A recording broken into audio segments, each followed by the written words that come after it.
la nostra interrogazione è fatta appunto per così mettere il dito, diciamo, sulla piaga, perché queste cose non avvengono più.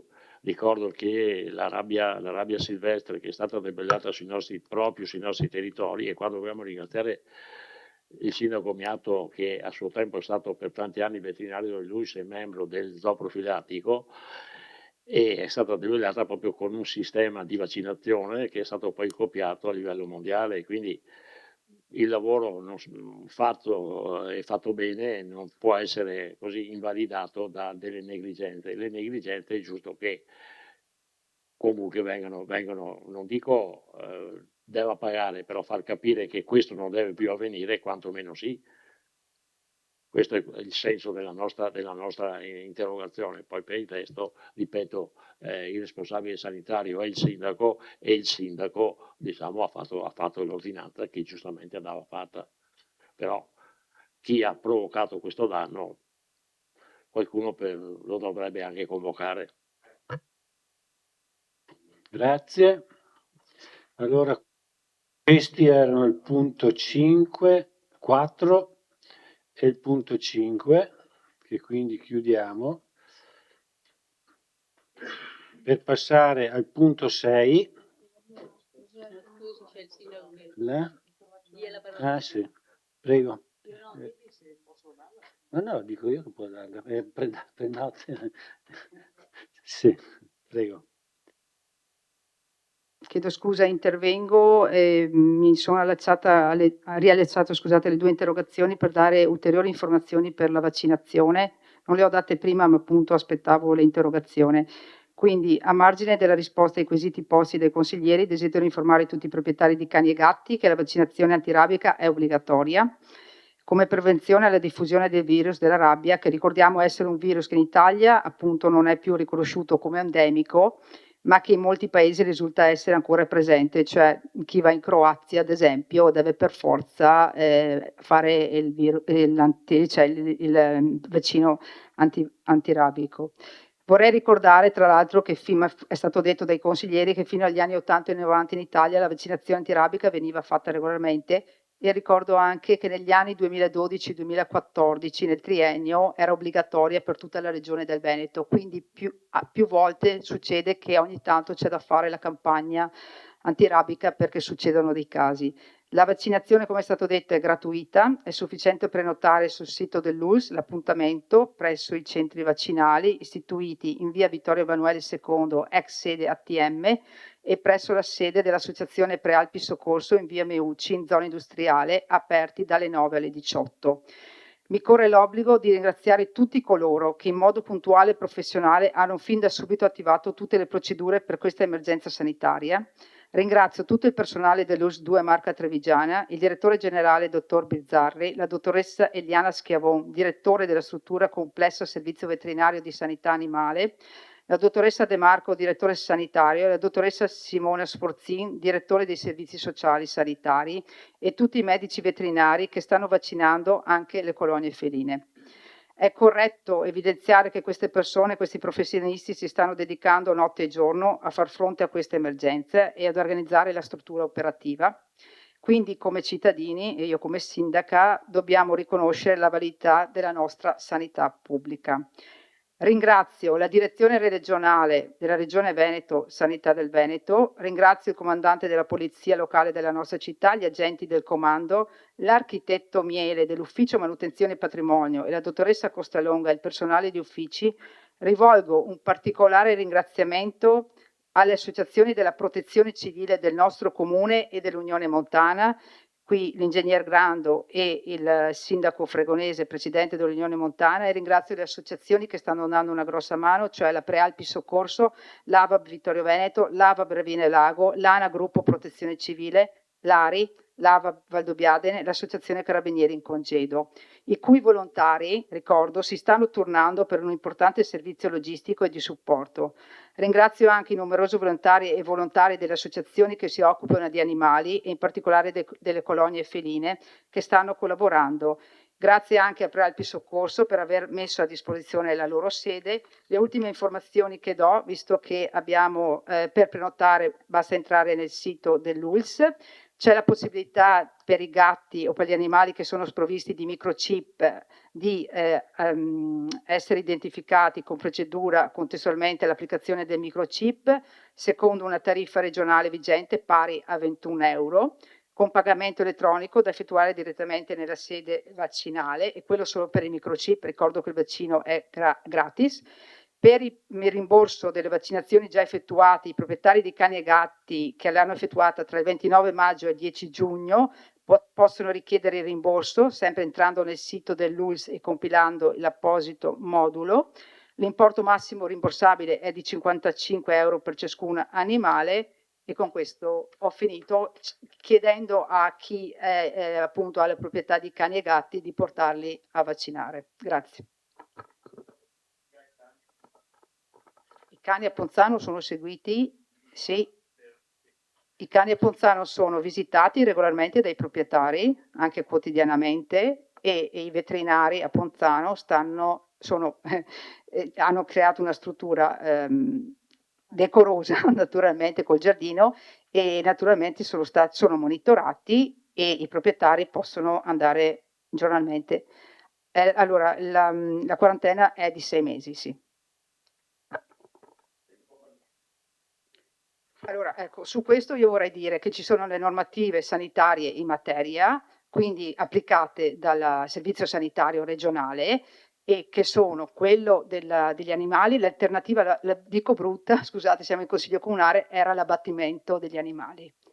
Quindi adesso mi dispiace averlo anche detto, però cioè non c'erano molte alternative da un punto di vista normativo, perché ecco, io voglio dire che è giusto prendere con la giusta forza questa emergenza, voglio dire, e con la dovuta precauzione e interessamento, perché non è una cosa secondaria e il servizio sanitario non può sicuramente prendere sotto gamba questa situazione. Ecco. Grazie Sindaco. Quindi abbiamo concluso le interrogazioni. Ora passiamo al punto numero 7. Mozione presentata dal consigliere Giovanni Braido in merito al sentiero 1043. Prego consigliere. Grazie Presidente. Allora, mozione. Premesso che, attraverso una petizione sottoscritta da 1213 firmatari, è stato recentemente presentato al Sindaco, alla Giunta e anche al Consiglio Comunale la richiesta di ripristinare il tradizionale percorso del sentiero 1043 che dalla sommità di via Piai a Serravalle porta alla chiesetta diroccata e alla terrazza degli artiglieri sulla collina di Sant'Antonio al Monte. Che la petizione è nata dall'esigenza molto avvertita tra i vittoriesi e gli escursionisti di poter usufruire di un sentiero di facile accessibilità alla collina di Sant'Antonio, quello appunto il tradizionale sentiero 1043, senz'altro meno impegnativo dell'attuale aperto nella primavera del 2024.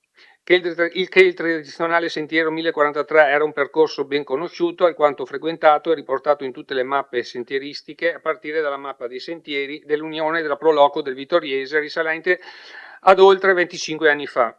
Che il sentiero 1043 passava in parte in area di proprietà privata, situazione che in via generale suggerisce certamente ad ogni ente o amministrazione pubblica il rispetto della stessa, fatti salvi la possibilità e talora il dovere di coniugarle con le esigenze di pubblica utilità e dell'interesse collettivo, come sancito dai principi giuridici dell'ordinamento pubblico italiano.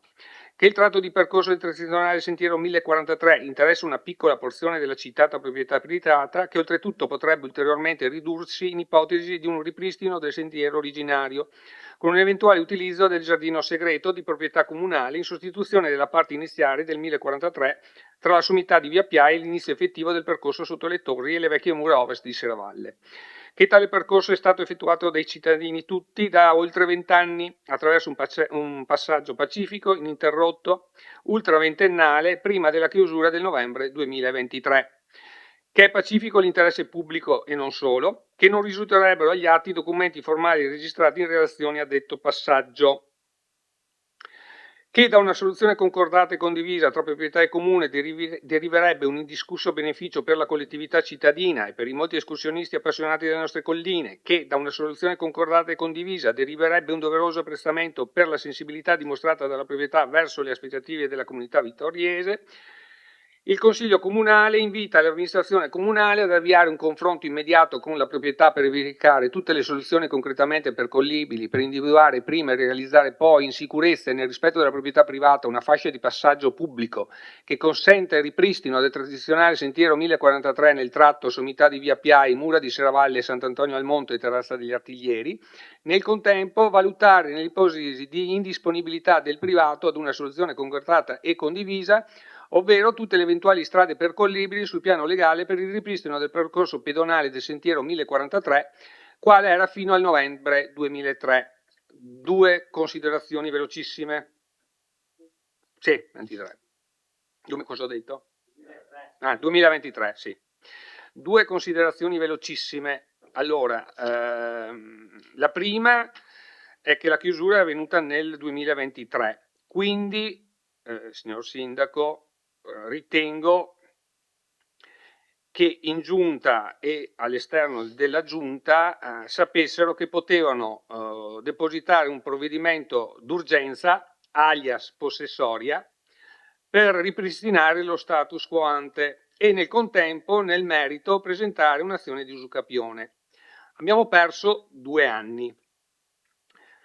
Pertanto la mia proposta, quando dico di azione legale, vuol dire che non fra 2 anni, non fra 2 mesi e nemmeno fra 2 giorni, domani, se volete vi do una mano, sarebbe da esperire un'azione di usucapione, visto che sicuramente i testimoni ci sono, sicuramente l'assessore agli affari legali sa di cosa sto parlando, e quindi sarebbe opportuno, visto che già 2 anni sono andati, di non perderne altri, anche perché 1200 firme non sono poche e politicamente parlando non sono né di destra né di sinistra, sono cittadini che si sono sentiti lesi giustamente nel loro interesse. Grazie.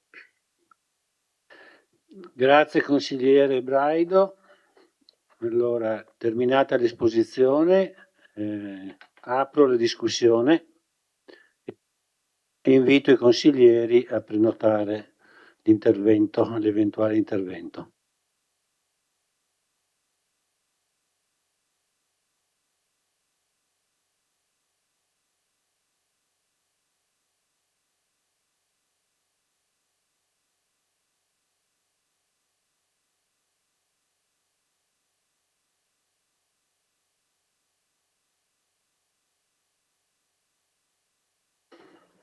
Vedo una prenotazione del consigliere Errante. Prego.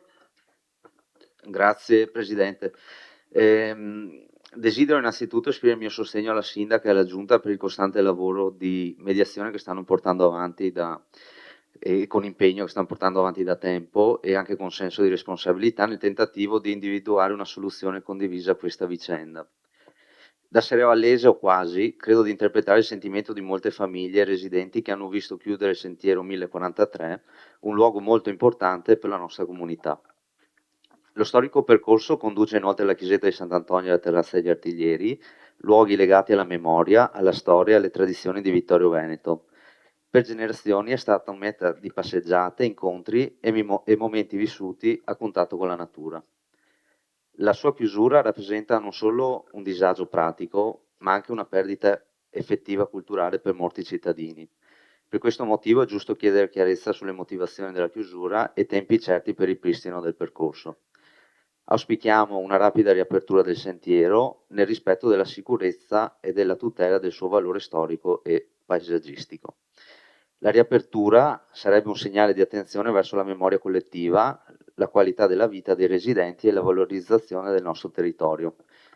Io mi sono segnato 2 appunti che vorrei chiedere al consigliere Braido se cosa intende per interesse pubblico. Siamo tutti d'accordo, poi ha segnato e non solo, vorrei capire cosa intende con e non solo, e se l'affermazione che non risultino atti o documenti formali del passaggio non rischi di essere un punto a favore dei privati che vorrebbero chiuderlo. Grazie.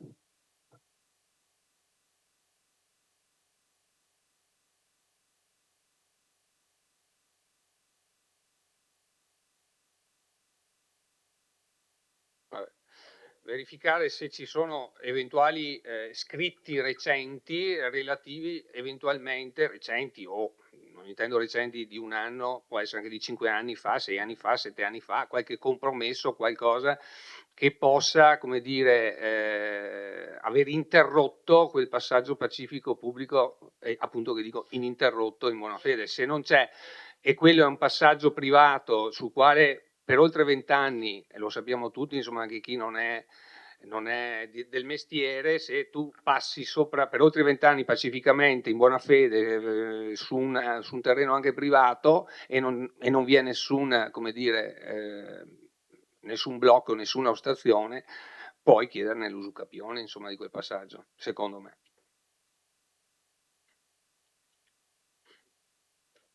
Poi? Boh, non solo interesse pubblico, dopo non è che volevo giocare sulla parola e non solo, interesse pubblico nel senso anche dell'interesse interesse pubblico e non solo interesse pubblico nel senso anche delle persone qualsiasi, nel senso più squisitamente un interesse generale, insomma, ecco. Grazie. Ora ha chiesto la parola il consigliere Carnellos. Prego, consigliere. Credo che non si possa non essere d'accordo sull'affermazione di principio che il 1043 deve tornare com'era e dov'era. È un dato, come si può dire, di interesse pubblico. Quale strada? Ovviamente qui gli azzeccagarbugli è il loro mestiere. Si collega. Ed invero il collega Vraido ha suggerito un rimedio di tipo privatistico. Voglio portare anch'io il mio contributo, ovviamente non sono l'avvocato del comune, non sono l'avvocatura né ho l'assessorato agli affari legali, sono un semplice consigliere di vecchia scuola, peraltro, gloriosa, in cui ciascuno deve stare al suo posto, o se si vuole essere più aulici, uniquique a ciascuno il suo. E suggerirei anche di studiare l'eventualità di una tutela pubblicistica del 1043. Perché, secondo me, anche qui ovviamente è un opinamento, al di là dell'usucapione vi è l'istituto della dicastio ad patriam, che è un principio fondamentale del diritto amministrativo. E qui a me sembrerebbe indubitabile che la dicastio ad patriam c'è. Perché? Perché, come Vladio diceva, da secula secularum amen, quel 1043 ha quella conformazione.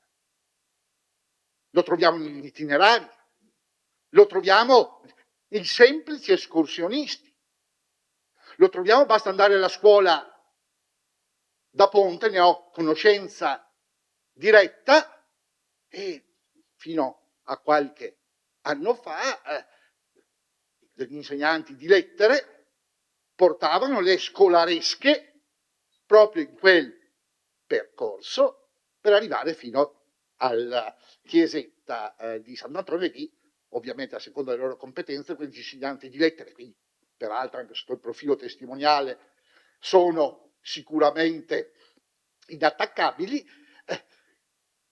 hanno fatto quel percorso. Ma del resto basta pensare e chiedere come hanno fatto i Fanti a fare la terrazza. L'hanno fatto perché quello era il 1043. Ecco che allora è indubbio che in qualche modo deve essere trovata la soluzione affinché il 1043 sia così.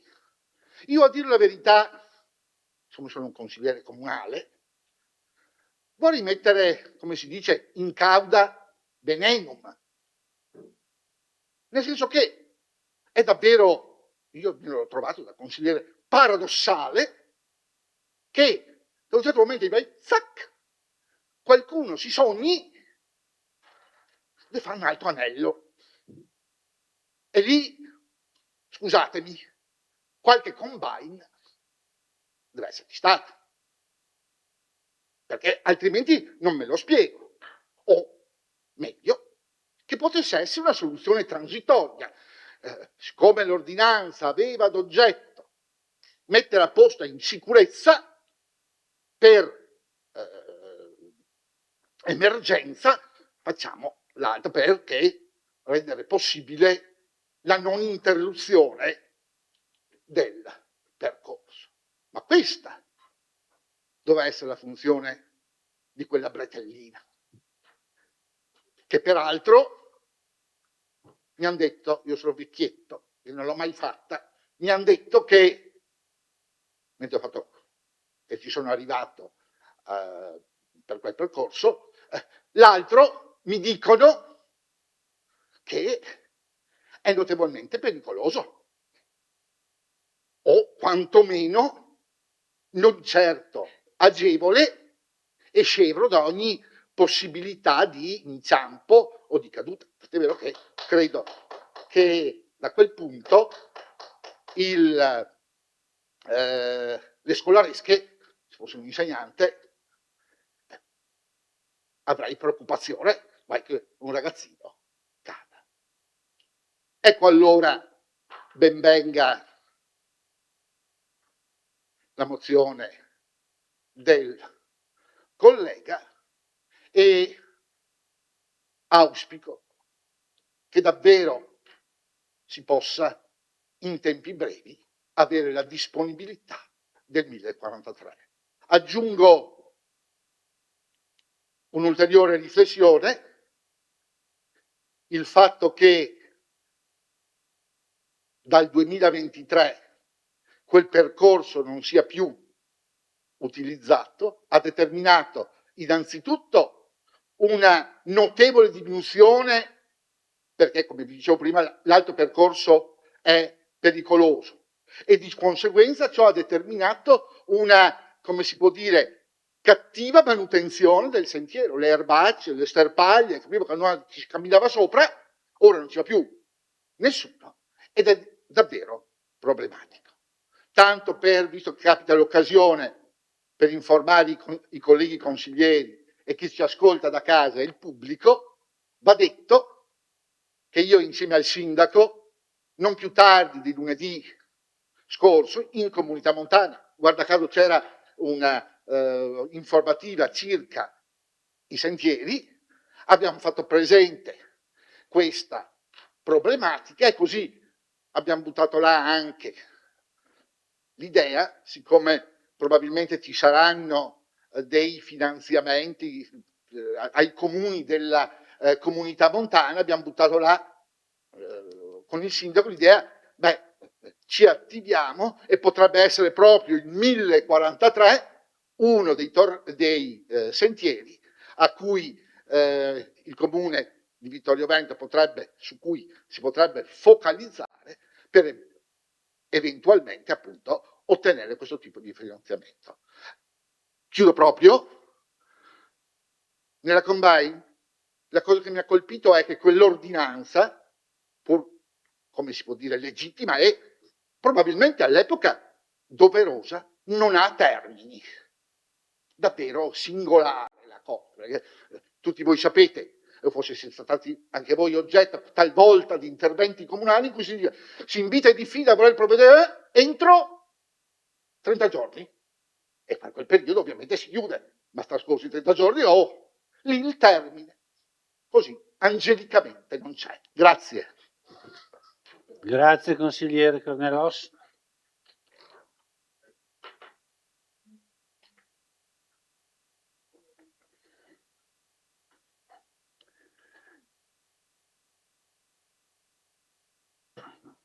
prego. Grazie Presidente. La questione del sentiero 1043 evidentemente è un tema che interessa molto la cittadinanza, si vede sui mezzi di comunicazione, si vede sui social e anche, mi consentite, l'inusuale presenza diciamo, durante questo Consiglio Comunale. È evidente che il proprietario, essendo che si sta avvalendo di un avvocato, non sembra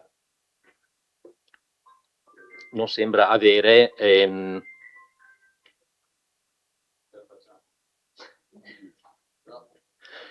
ok, grazie. Non sembra avere nessuna intenzione di sedersi attorno a un tavolo e trovare una soluzione condivisa, quindi negoziarla sostanzialmente, tant'è che mi risulta che in realtà i proprietari parlino solamente attraverso il loro legale. E quindi due riflessioni. L'usufrutto pubblico è dovuto perché quel sentiero è tale, cioè pubblico, ab immemorabili, come direbbero gli avvocati, e questo conta più di qualsiasi carta e qualsiasi discussione. Io ho già espresso la mia posizione, la mia opinione anche durante le varie occasioni all'interno della maggioranza, dicendo che è necessario dire le vie legali sostanzialmente al più presto, anche per rispetto dei cittadini, ma forse ancor più per rispetto dell'amministrazione comunale stessa, non questa in particolare, ma in quanto istituzione pubblica che deve fare l'esclusivo interesse della comunità e non del privato cittadino. Grazie. Grazie, consigliere Braido. Do la parola al consigliere Bevilacqua, prego. Grazie. Prendo brevemente la parola perché vedo presenti anche dei rappresentanti del CAI che si sono mossi, che non possono parlare, che si sono mossi proprio con questa amministrazione fin da subito per cercare di risolvere questa situazione. Sui mezzi, sulla strada da seguire, sicuramente gli affari legali sapranno in che termini muoversi. Chiedo solo che questo modello, quello che cercheremo di ottenere, che speriamo di ottenere, e insomma tutta la strada che si potrà fare in questo senso diventi un po' un modello, perché questo non è l'unico posto in cui questo è estremo, perché noi troviamo un cancello e poi ci mettiamo eventualmente in un sentiero che non va bene, punto. Ma ce ne sono tante situazioni in cui camminando in montagna e in collina noi ci troviamo sì, anche in città, esatto, troviamo sbarramenti che magari sono più facili da aprire o da scavalcare e in qualche modo si va, però abbiamo il dubbio se stiamo facendo una cosa legale o il proprietario può, ecco. Esatto, in tanti posti, per cui va bene, restiamo senza, la prima volta che sono d'accordo con Giovanni Braido, la prima liceo, quindi sono emozionatissima. Ecco. E quindi, come dire, risolviamo questa perché diventi, almeno per il nostro territorio, come dire, un modello e letteratura da poter utilizzare e muoverci in sicurezza sul territorio. Tutto qua, grazie. Grazie, consigliera Bevilacqua.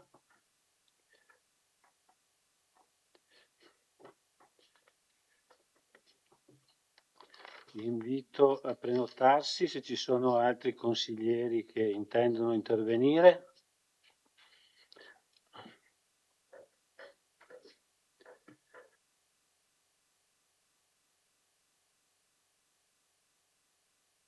Consigliere Bassetto, prego. Grazie. Anch'io mi unisco alle due richieste che ha fatto il consigliere Errante poco fa rispetto alla mozione presentata dal consigliere Braido. La prima, ciò che riguarda quell'elemento interesse pubblico e non solo, e l'altro quello che riguarda invece gli atti, documenti formali registrati che non risulterebbero, come ci diceva poco fa. Poi andando invece all'invito all'amministrazione comunale, al punto 1 si dice ad avviare un confronto. mi verrebbe da dire ad avviare un nuovo confronto, perché comunque già c'era stato.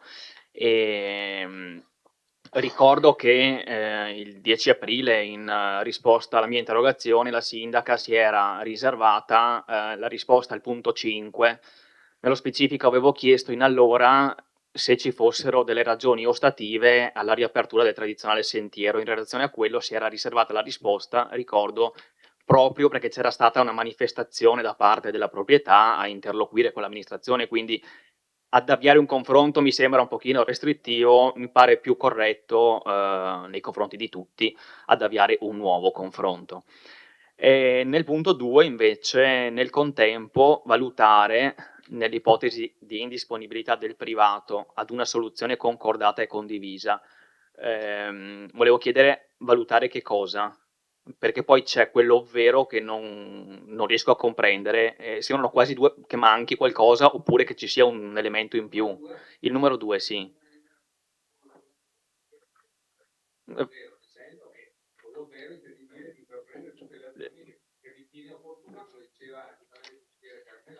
Mm.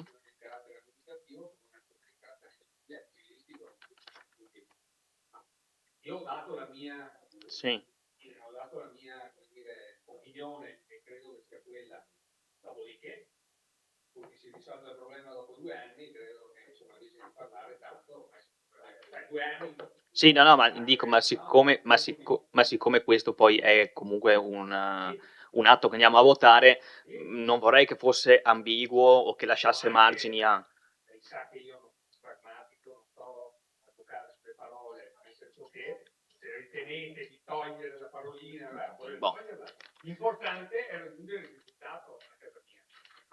Ma su questo siamo d'accordo, consigliere Braido, però è proprio in quell'ottica lì che cercavo di andare. E invece l'assessore Denardi, che è l'assessore proponente, vedo, proprio nella parte che riguarda la delibera, quindi non la proposta, non la mozione presentata dal consigliere Braido, ma la delibera in sé, all'inizio, dove c'è scritto vista la mozione presentata dal consigliere Giovanni Braido, eccetera.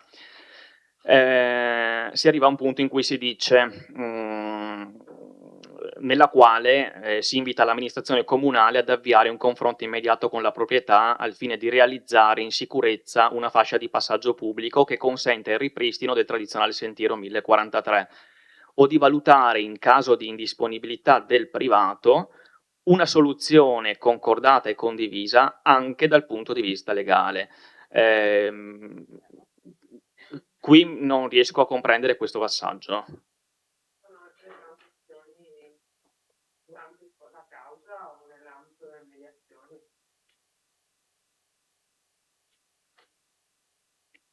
Non è detto che quando nasce contenzioso muoia contenzioso.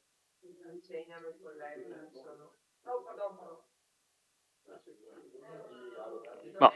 Che quando vi è un contenzioso necessariamente assuma e mantenga la natura contenziosa fino alla fine. Può esserci anche una transazione sia in sede, che ne so, di mediazione, sto facendo un esempio, oppure in sede di giudiziale, anche posso dire perorata dal giudice collega Braido, per evitare di usare altri termini più incisivi.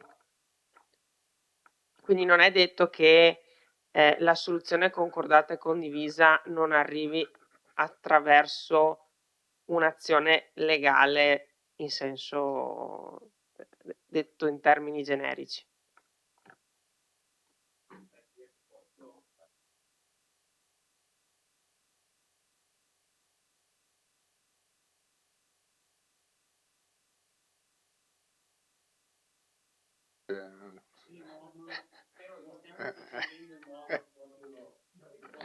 Sì, vabbè, no, dai. Bisogna raggiungere i risultati, quelli sono importanti, no? Le parole. È propedeutica l'azione di mediazione prima di fare una causa, adesso, cioè, non fai subito la causa, devi fare un tentativo di.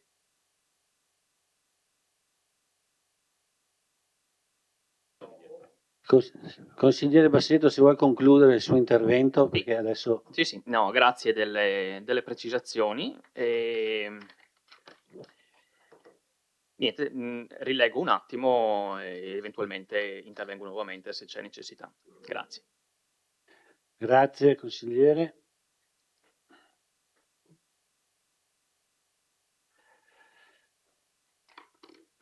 Consigliere Tonon, prego. Sì, grazie. Siccome anch'io sono d'accordo con il consigliere Braido, ma non è la prima volta in tanti anni, non è la prima volta. No, se posso, solo un suggerimento proprio per la chiarezza, proprio per la chiarezza invocata anche dal collega. Nel punto 2 io toglierei semplicemente l'ovvero, cioè nel contempo valutare, virgola, nell'ipotesi di indisponibilità del privato ad una soluzione concordata e condivisa, virgola, tutte le eventuali strade percorribili sul piano legale, eccetera, e sono entrambe, ovviamente, come ha ricordato il collega, obbligatoria la mediazione qualora si ricorra a un'iniziativa di carattere civilistico, quindi l'usucapione, cosa che non serve se invece la giunta, meglio l'assessore che ha la delega agli affari legali d'accordo con l'avvocatura civica, se si ricorre invece alla dicazio ad parte in cui ovviamente non c'è la mediazione. A me francamente vanno bene entrambe, nel senso che non essendo del settore, la più veloce, se si può, la più sicura, la più celere, quella che porta al risultato prima possibile. Grazie. Grazie consigliere Tonon. Consigliere Posocco, prego. Buonasera a tutti. Tutto ebbe inizio quando la Regione decise di aprire il percorso UNESCO di 51 km da Vidora a Vittorio Veneto e assieme al percorso, siccome alcuni comuni del percorso sono stati esclusi come Conegliano, a fare altri 2 percorsi collegati al percorso principale. La Regione non adottò, diciamo, non fece gli espropri come si fa in caso di opera pubblica, perché per me questo è un'opera pubblica. In riunione tutti i sindaci, io partecipavo, abbiamo suggerito alla Regione, siccome totalmente il percorso passa in area privata, fai la procedura corretta, altrimenti avrai dei casini. La Regione decide di scaricare tutto sui comuni, arrangiatevi. Incarica il buon Giovanni Carraro di tracciare un percorso sul percorso esistente. Giovanni Carraro viene in comune, parla con me, io frequentatore di tutti i sentieri di Vittorio Veneto, indico chiaramente il sentiero 1043 che arriva a Serravalle e indico chiaramente quello dei Con perché c'erano 2 percorsi, uno che scendeva dalla Cresta del Baldo e uno che arrivava dai Con. Perfetto, 2 percorsi più il percorso del Monte Altare e il percorso di Sant'Augusta. Questi erano i 4 percorsi che entravano nell'UNESCO, insomma, nei percorsi UNESCO. Succede il pandemonio in tutti i comuni, in tutti i 15 comuni, perché il privato si vede, prima passavano X persone, poi si moltiplica la gente che passa. A Vittorio Veneto abbiamo 5 problematiche di chiusura, non una, 5 da dover affrontare. Questa è andata sui giornali, sui social, ha fatto rumore, ma abbiamo dovuto affrontare 5 problematiche. Chiudo il sentiero, io permettetemi il termine, mi incazzo come una bestia. Io quel sentiero l'ho sempre fatto, lo trovo chiuso. Chiamo il mio collega ai lavori pubblici e mi dice: oh Gianluca, la proprietà ha ragione perché il sentiero è privato. Impossibile, ho detto. Ho sempre passato. Vabbè. Io e il sindaco facciamo venire la proprietà in municipio. Conosco la proprietà e intimiamo la proprietà di aprire. Loro mi fanno: perché devo aprire? Perché? Perché è un percorso pubblico, sono sempre passato. E mi fa: lei ha i documenti che prova che è sempre passato? Ho detto: no, ma è così. Guardi, facciamo così, lei si procuri i documenti e poi ci rivediamo. Persone, sottolineo, squisite, brave persone che ho conosciuto, su cui non ho niente da dire. Allora Gianluca qui va in cerca di documenti. Cosa si fa prima? Si va al catasto, agenzia delle entrate, giusto? E qua ho ancora la cartellina, sentiero 1043. Catasto dice proprietà privata. Tra cui sopra c'è la proprietà del comune che acquista nel 2007 dal collegio Dante per fare la terrazza famosa. Agenzia delle Entrate mi dice non ci sono diritti di passaggio a parte le case che sono situate al di là della proprietà Dante, perché al di là c'era il cancello della proprietà Rova, per capirci, poi c'era il cancello della proprietà Dante e su altre case, che poi questo attuale proprietario acquista nel 2013. Il qui presente collega Darè nel 2010 porta a casa un finanziamento per sistemare le torri situate nel terreno che il comune ha acquistato nel 2007. Chiediamo per piacere se possiamo passare nella proprietà privata. Noi, amministrazione, chiediamo, possiamo passare nella tua proprietà privata? Bene. Vado dai vicini, perché poi chiedo ai vicini, disperato, chiedo ai vicini là, spiegatemi perché c'era il cancello, mi ricordo bene, salivo a destra lungo le torri e poi mi collegavo e andavo su. Sì, però mi danno tutta una documentazione fotografica che abbiamo, che dicono, il sentiero qui io non lo vedo. C'è una serie di documentazione storica che abbiamo, tra cui una anche postata recentemente sul profilo Facebook da parte dell'ex presidente del Consiglio Paolo Sant'Antonio, che dice sì, c'era il sentiero ma rimaneva tutto all'interno delle mura, non passava esternamente alle mura. C'è il discorso che la proprietà nel 2016 mi fa un sentiero nuovo che poi mette il palo 1043 per la lunghezza di circa 300 metri, quindi tira via il sentiero vecchio, me ne crea uno nuovo che passa su nel bosco, ci mette la staccionata, ci pianta le rose. Allora capite che in queste condizioni, di questi documenti, la mia certezza vacilla. C'ho una foto del 2012 col cancello chiuso, proprietà privata, che è ancora proprietà del Dante, che poi ha venduto nel 2013. E quindi sinceramente mi sono confrontato e ho detto iniziamo una causa legale con queste condizioni o troviamo un accordo. Premesso, c'era mamma regione che rompeva le scatole di continuo perché voleva aprire questo benedetto sentiero, quindi mi chiamava anche 12 volte al giorno, ok? C'era l'UNESCO che chiamava e noi dovevamo prendere una decisione perché c'era il sentiero famoso da aprire. E altre 4 situazioni in città, una terribile, che poi me l'ha risolta il mio collega Darè con un accordo col privato, da risolvere. Quindi è stato un periodo veramente distruttivo. Come abbiamo operato? Abbiamo pensato, ragionando, se facciamo una causa ci mettiamo 7-8 anni e con questi documenti in mano non è detto che la vinciamo. È vero, ci sono delle carte che dicono che di là si passava, è vero, ma qualcuno mi ha fatto notare che in un'altra località di Vittorio Veneto, passaggio senz'altro privato, Borgo Posocon, è senz'altro privato, ci passiamo da 50 anni, però se domani mattina i residenti vogliono chiudere, hanno il diritto di chiudere. No. Sì, certo, perché ci siamo informati e guardi che io sono, guardi, questa cosa l'abbiamo analizzata e mi dispiace dirlo e bisogna comunque vedere i documenti. Comunque anche questa proprietà privata è inserita nella...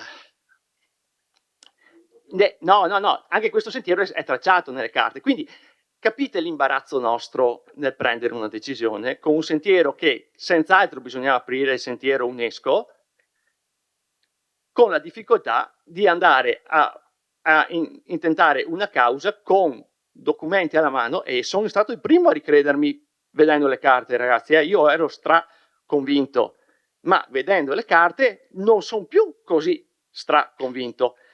Cosa abbiamo fatto? Abbiamo fatto la mediazione e abbiamo cercato di aprire un nuovo tratto bruttissimo al momento, che per tentare di aprire, per collegare Vidorra a Vittorio Veneto che arrivasse a Serravalle. Scelta giusta, sbagliata, mi concede anche 5 minuti, poi non parlo più. Ecco. La proprietà ha proposto lei, ti do il diritto di passaggio da sta parte qua, ok? E ti faccio il sentiero. Mio malgrado, non so se abbiamo fatto una cosa, però pensando all'interesse pubblico dell'amministrazione abbiamo detto, se questo sentiero adesso lo apriamo e poi venisse sistemato alla grande, adesso è lungo 276 metri, sono 50 metri di dislivello. Di là erano 300 metri con 35 metri di dislivello, poi si collegava, cioè sono proprio le misure alla perfezione. Se lo rendiamo a tutti fruibile, certo è un sentiero in salita come era quello di prima, non è un sentiero, se la proprietà si impegna e, e quelli dell'associazione UNESCO si impegnano a sistemarlo bene, secondo me non andiamo a uno scontro che rischiamo di perdere e cerchiamo di fare una mediazione, questo è il consiglio che do alla sindaca, così, e questo è il consiglio che do, poi fate, per l'amor di Dio, l'importante è raggiungere il risultato. Il sentiero, come sapete, da via Roma c'era un cancelletto, era un passaggio storico, l'abbiamo ripristinato, siamo andati su, abbiamo creato dei tornantini, fatti malissimo al momento, e che si collega con la terrazza degli artiglieri che è stata fatta nel 2008-2009, quegli anni là.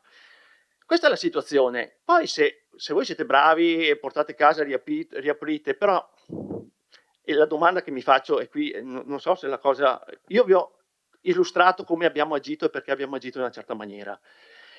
Se ritenete di agire in un'altra maniera, calcolate comunque che i rischi ci sono, perché ci sono anche le testimonianze di chi veniva giù in macchina, trovava il cancello del Dante, lo apriva, richiudeva il cancello, passava la sua proprietà Rova, il cancello sua proprietà Rova era aperto. Quindi è un qualcosa di difficile e secondo me lungo. Secondo me se andiamo a sistemare quel sentiero là brutto che è stato creato, lo sistemiamo bene, facciamo il bene di tutti, non andiamo... Con questo accordo, sottolineo una cosa, si è andati a sistemare altre 4 situazioni difficili nel comune di Vittorio Veneto. Abbiamo fatto altri 4 accordi pubblico-privato, uno lo ha gestito in persona il mio collega da Re, e su 2 abbiamo dovuto cambiare il percorso, chiarissimo, era totalmente in proprietà, siamo riusciti a cambiare il percorso, su un altro c'è stata la disponibilità del proprietario a creare lui un percorso alternativo. Quindi in quest'ottica diciamo ci siamo mossi. Ricordo, sono state 5 le situazioni in comune che abbiamo risolto con il discorso del cammino UNESCO. Altri comuni hanno le stesse problematiche. Il comune di Cison ha tirato via tutti i sentieri perché aveva un sacco di casini coi privati.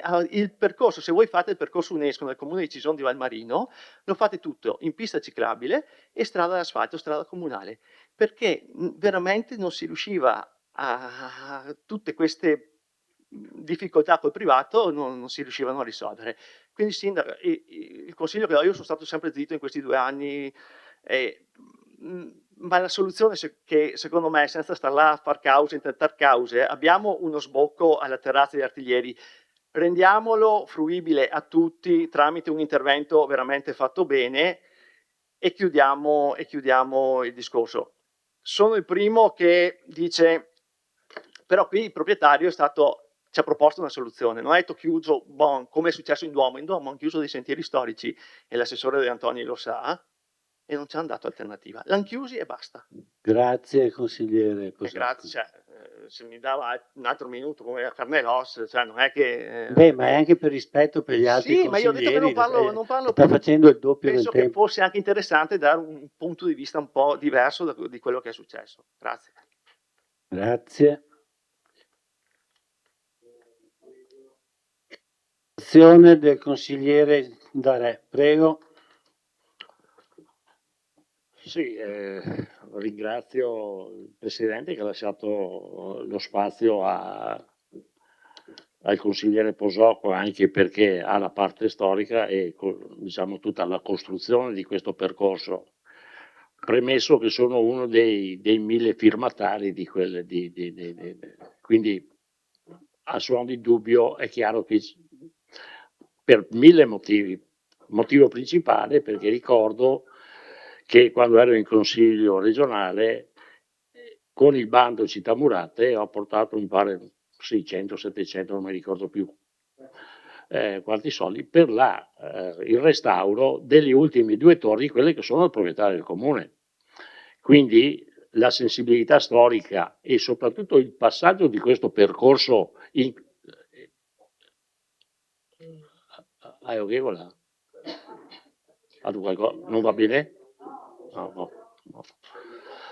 E quindi la sensibilità storica c'era prima, c'è adesso, ci sarà anche domani, al di là delle amministrazioni che possono essere il colore delle amministrazioni. Ripeto che poi c'è stato il restauro, mi pare della Brandolin Dottor. Per quanto riguarda questo percorso e il finale di questo percorso, sinceramente io avrei preferito il passaggio per i Conalti, venendo giù per la stradina, diciamo che arriva praticamente davanti al castello e davanti alla porta nord di via Roma.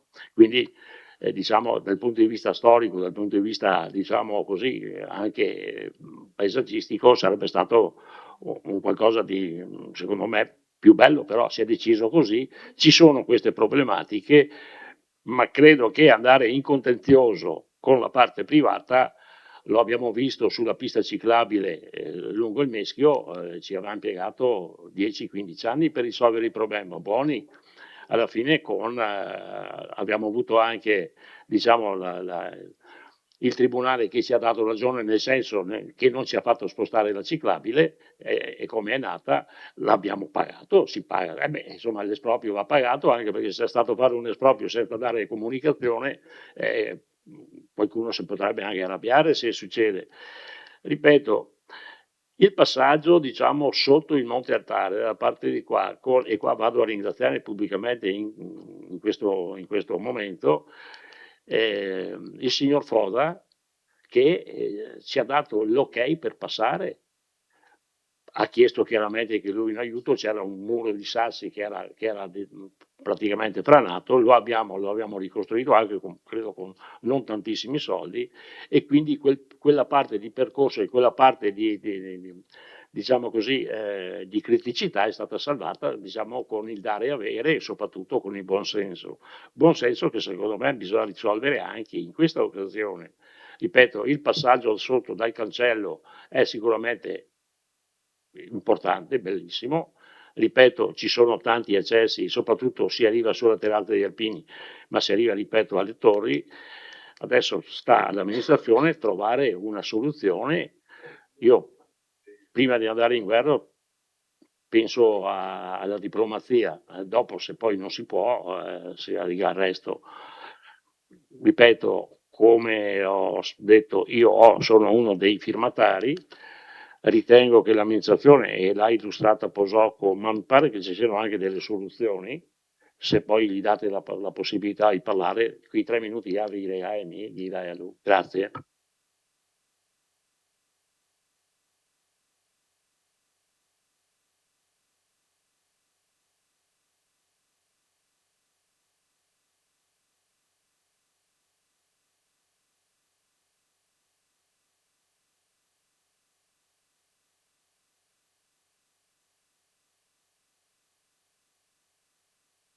Se qualcuno vuole replicare può farlo in qualsiasi momento. Voi consiglieri sapete che avete un intervento di 7 minuti e una replica di 5 minuti. Quindi se il consigliere Carneros vuole intervenire, prego.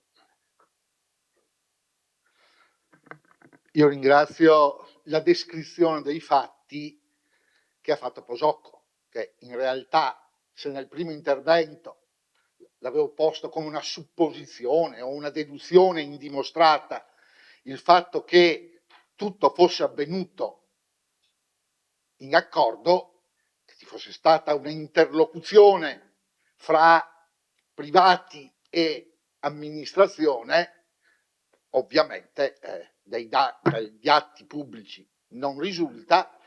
Posocco ci ha detto che così è avvenuto. In realtà, secondo me, questo è stato un errore procedurale. Peraltro è erroneo pensare che una servitù pubblica o privata non possa sussistere quando non risulta dal catasto, è una cosa elementare che tutti sanno. Il diritto è fatto di atti, ma il diritto è fatto anche, in particolari situazioni, anche da fatti. E i fatti nel catasto sicuramente non ci sono. I fatti negli atti notarili certamente non ci sono, e giustamente un notaio che è un pubblico ufficiale segna gli atti, non i fatti.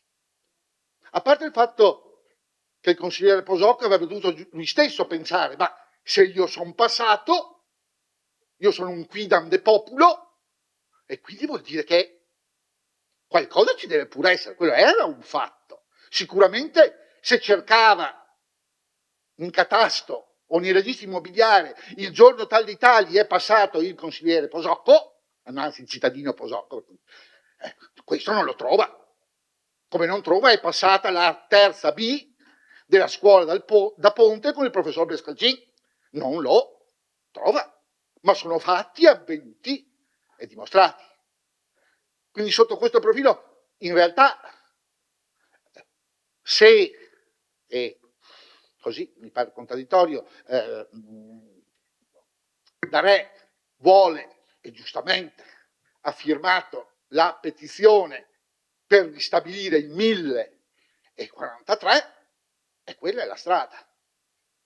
Peraltro direi anche una cosa qui sotto il profilo legale, lasciatemela dire.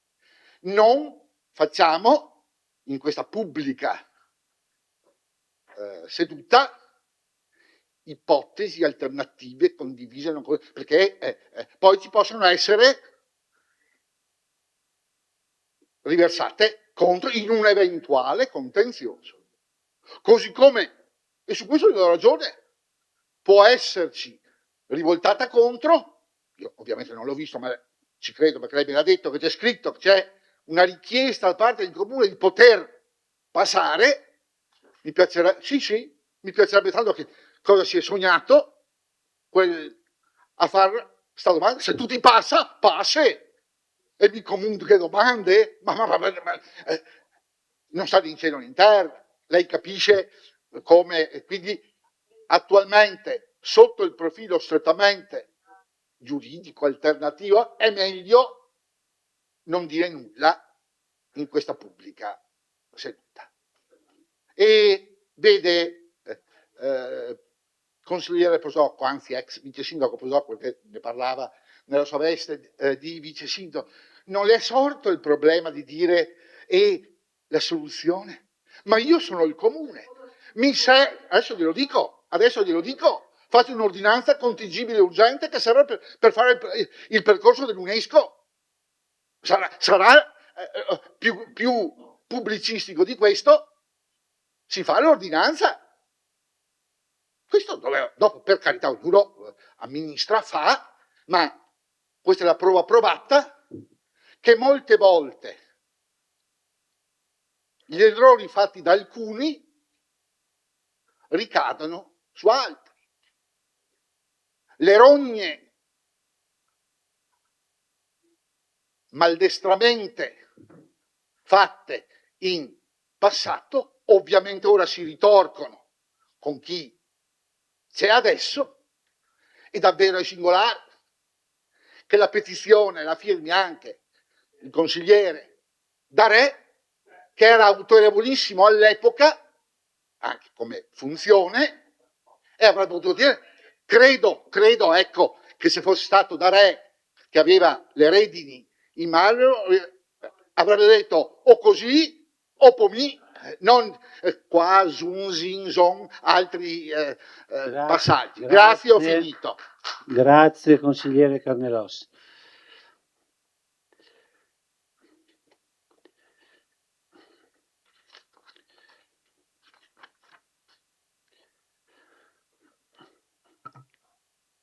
Se non ci sono, in questo momento non vedo altre prenotazioni, allora prenoto io come come consigliere di Rinascita Civica vorrei fare anch'io il mio intervento, metto i 7 minuti che spettano a tutti.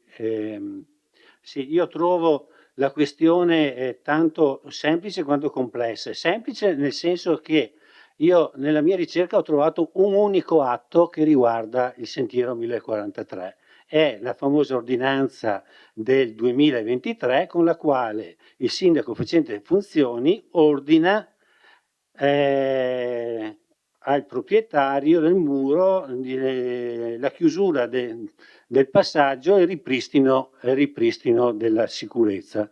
Allora, già il fatto che sia il sindaco che lo ordina, mi viene da pensare che il sindaco ordini su una proprietà pubblica, perché se fosse proprietà privata forse uno lo fa senza la necessità di un'ordinanza. E questa ordinanza poi, che appunto come sottolineava il consigliere Carnellos, non ha una scadenza, però si presuppone che la scadenza sia superata e quindi terminata l'emergenza, a mio avviso il sentiero doveva essere riaperto. Capisco però che poi le sfaccettature siano 1000. Chi segue la vita amministrativa si ricorderà che io nel febbraio 2024, pochi mesi dopo la chiusura, avevo presentato un'interrogazione al sindaco di allora e fin da subito ho manifestato il mio rammarico per una realtà che riguardava non soltanto Serravalle, ma l'intero territorio delle nostre colline, quelle di Vittorio Veneto e in generale quello delle Prealpi Trevigiane. A mio avviso la rete sentieristica che attraversa un patrimonio collettivo è un patrimonio collettivo prezioso, costituisce memoria storica, risorsa ambientale e attrattiva turistica. Per molti cittadini questi sentieri sono spazi quotidiani di salute fisica e mentale. Per il turismo sostenibile rappresentano un'offerta unica. Paesaggi, tracce storiche del passato, cappelle e oratori come quella di Sant'Antonio, terrazze panoramiche come quella creata dagli artiglieri. Tuttavia, negli ultimi anni, purtroppo, abbiamo assistito a un fenomeno che compromette tutto ciò. La progressiva privatizzazione di passaggi storici e la chiusura di tratti sentieristici, come ricordava poc'anzi il consigliere Posocco. Questo processo non solo limita la fruizione pubblica, ma costituisce una ferita alla memoria collettiva. Quando un cammino viene sbarrato, non si perde solo un accesso fisico, si perde la possibilità di tramandare storie, sentieri, comunità e ricordi condivisi. Nel caso del 1043, oltre al valore storico e paesaggistico, va sottolineato un elemento di grande rispetto civico, e cioè per anni la manutenzione e la cura di quel percorso sono state garantite da realtà associative che hanno agito per conto del comune e per il bene del comune.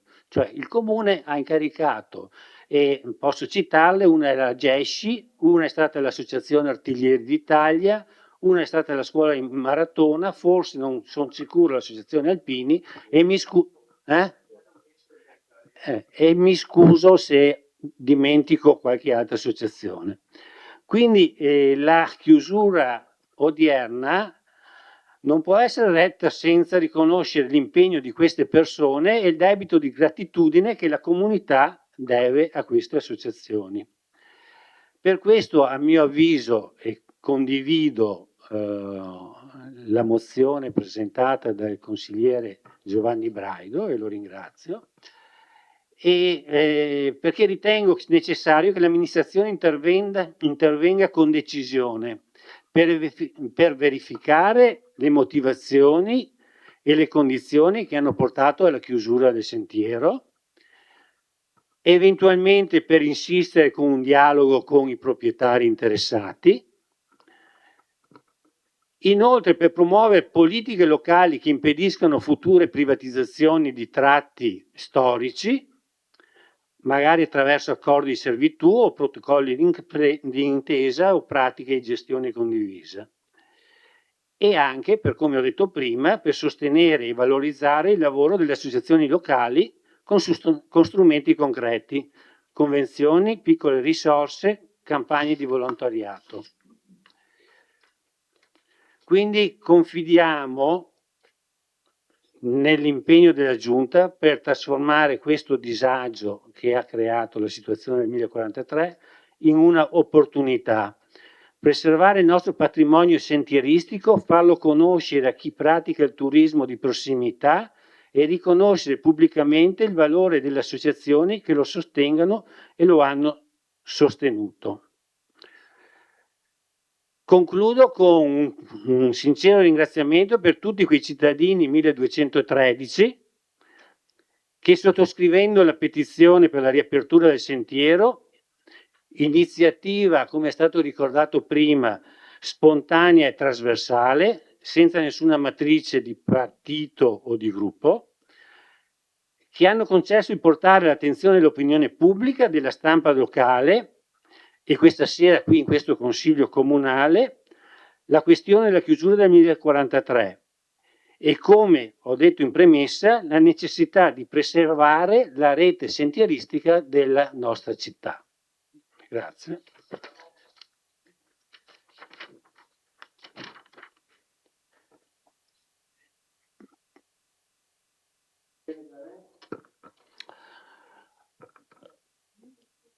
Lei è intervenuto come rinascita civica e io qua ho un post di Facebook, data 13 aprile del 24, abbiamo esplorato l'alternativa al sentiero 1043. Al sopralluogo hanno partecipato Sant'Antonio, Bagliana, De Antoni e De Bastiani. Abbiamo trovato un percorso impervio, non percorribile da tutti, che richiede più attenzione a scendere e a salire.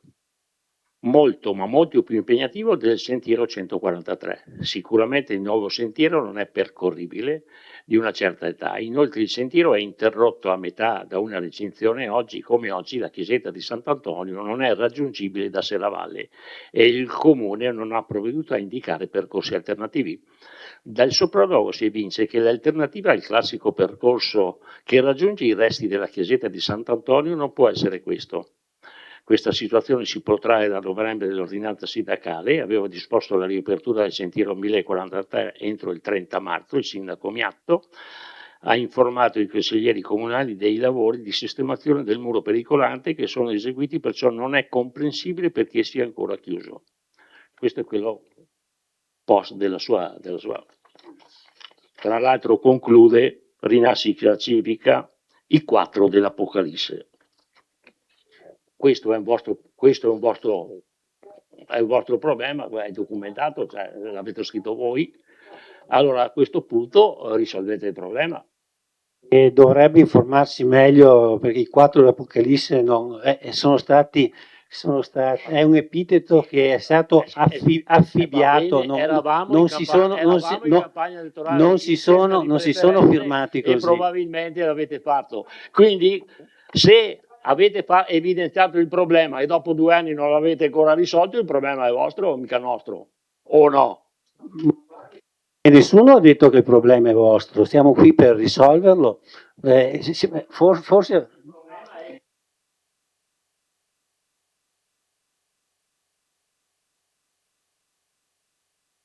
sono uno dei 1000 passa i 300 che l'ha fatto. Evidentemente questo sentiero va bene a tutti, però se dobbiamo fare un'azione diciamo, giudiziaria nei confronti della proprietà e perdere 10 anni, ripeto, se ci fosse e c'è la possibilità di trovare un qualcosa di alternativo, magari passando di lato, non so come cosa, però ripeto, è un qualcosa che se andiamo per un contenzioso è chiaro che il contenzioso comporta anni e anni di battaglie legali con esiti incerti per tutti. Grazie consigliere Del Re.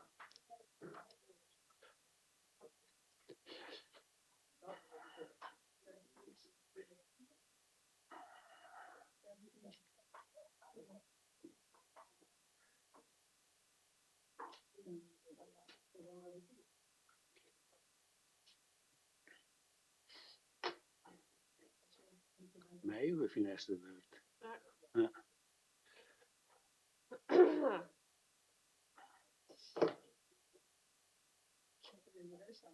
Va bene?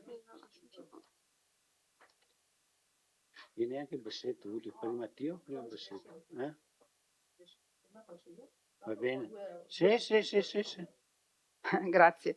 No, intervengo anche per dare un contributo alla discussione. Allora, innanzitutto dico al consigliere Darè che i 4 dell'Apocalisse ce l'hanno affibbiato e qualcun altro ce l'ha detto, non l'abbiamo intitolato noi, tra l'altro era sui giornali, abbiamo ricevuto anche una diffida, ricordo quell'epoca, ex presidente del Consiglio Sant'Antonio che è in sala, si ricorda benissimo, quindi vabbè, chiudiamo quella parentesi un po' così, un po' triste di quei giorni, ecco. Allora, venendo a noi, io posso dire che la questione non è semplice, come è emerso questa sera, la situazione è alquanto complicata.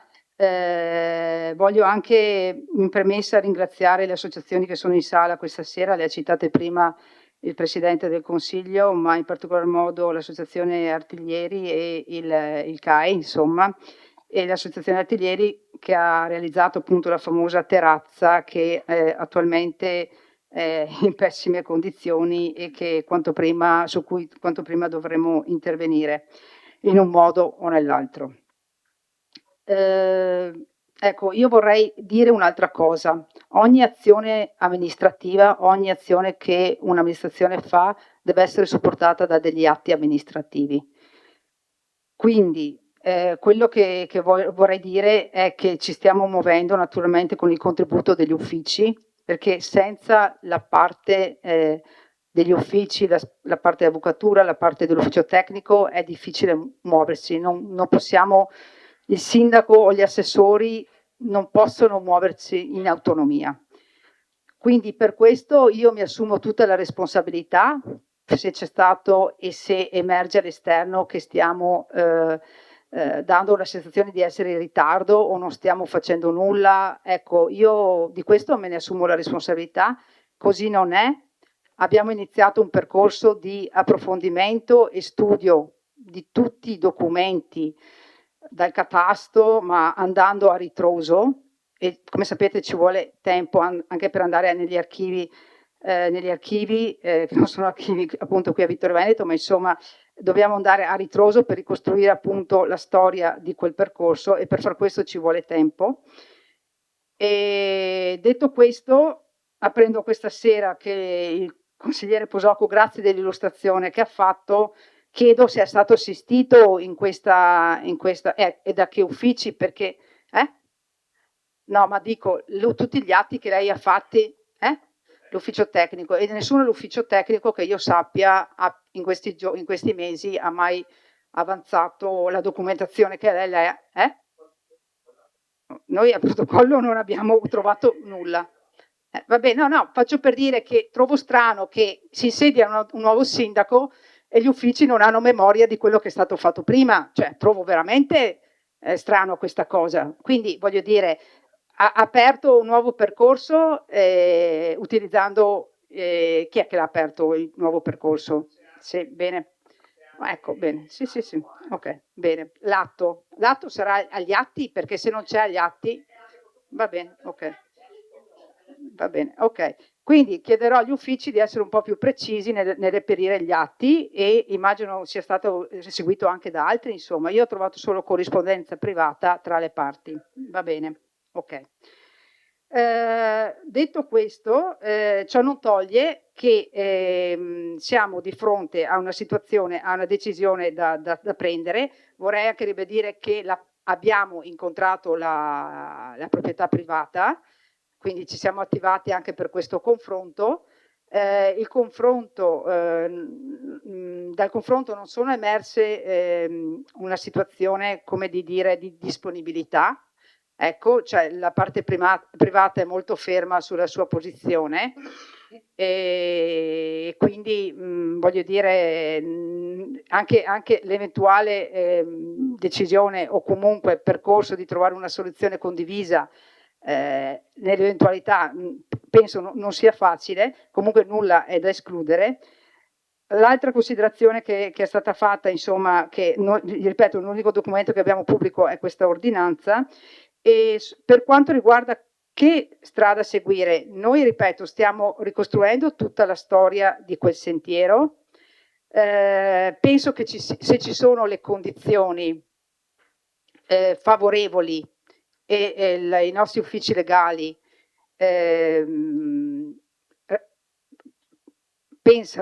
sostengono che ci sono le condizioni per far sì che ci sia eventualmente una causa legale, voglio dire, noi potremo anche procedere in tal senso, questo voglio dire, quindi io non escludo l'eventualità di procedere in tal senso. Detto questo, ripeto, ci siamo, ecco, io voglio dire che ci siamo. Questo problema del sentiero è all'interno di tutta una serie di problematiche che stiamo affrontando come amministrazione. Non voglio scaricare responsabilità, io lo ripeto, se abbiamo perso tempo mi assumo la responsabilità. Direi che effettivamente non ci siamo forse concentrati abbastanza, anche perché, ripeto, i problemi sono veramente tanti e ce ne sono problemi anche urgenti da risolvere quotidianamente, e quindi sì, dire, gli uffici stanno lavorando, il problema è che effettivamente bisogna decidere, bisogna concentrarsi, e ripeto, fin quando non abbiamo comunque una panoramica completa, ripeto, risalendo agli atti storici, siamo momentaneamente ancora fermi su questo. Ecco, io ripeto comunque che sono favorevole all'indicazione che arriva dalla mozione, come non posso non essere favorevole. Dico solo che dalla nostra parte ce la metteremo tutta, ecco, questo sì, e anche con un'azione forte, se c'è da fare, guardate, non ci tiriamo indietro. Dall'altra parte rimane il fatto che attualmente noi non stiamo manutentando né la famosa terrazza degli Artaglieri, né quello che rimane del percorso 1043, perché rimane il percorso che va dalla nuova variante alla torre, alle torri, non lo stiamo manutentando perché siamo in grosse difficoltà ad accedere. Cioè, questo è il problema, comprese le torri, vabbè, che poi negli anni sono state lasciate, però noi abbiamo grosse difficoltà a mantenere quel pezzo di 1043 che paradossalmente è ancora pubblico. E come facciamo ad andare a manutentarlo? Ecco, un po'. Io mi fermo qua un attimo. Grazie. Chiesto la parola il consigliere Braido.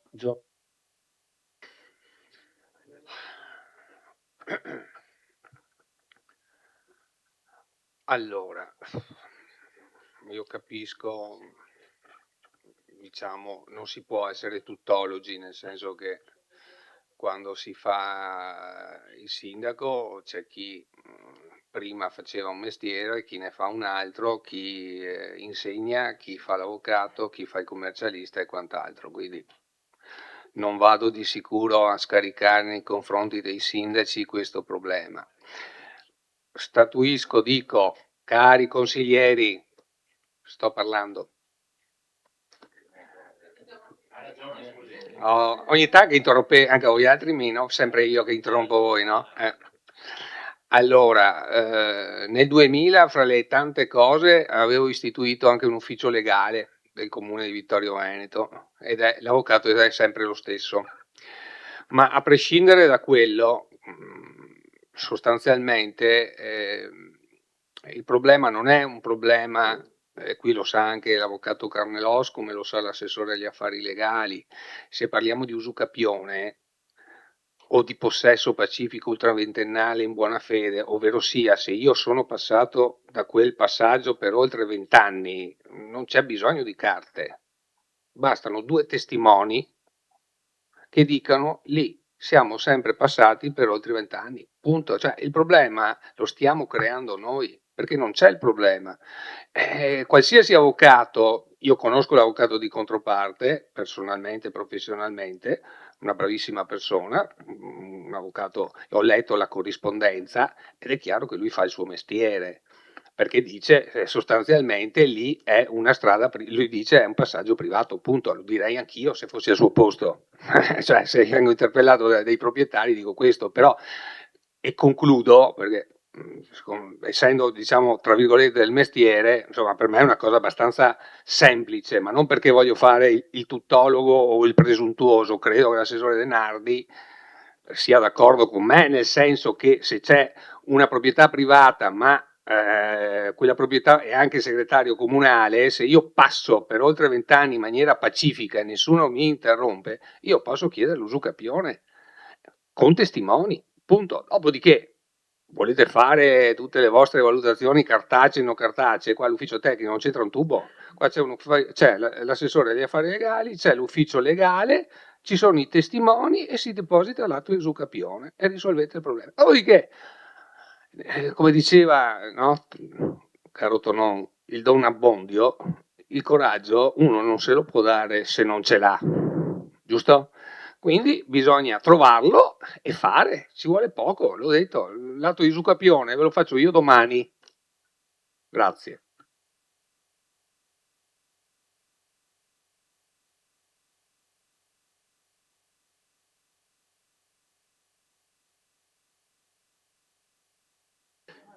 Prego, consigliere De Nardi.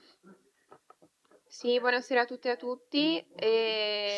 Dato che ci appropinquiamo verso la votazione di questa mozione, per cui ringraziamo ovviamente il collega Braido e prima ancora il consigliere Bassetto che si sono interessati alla questione, che ormai sì, va avanti dal 2023.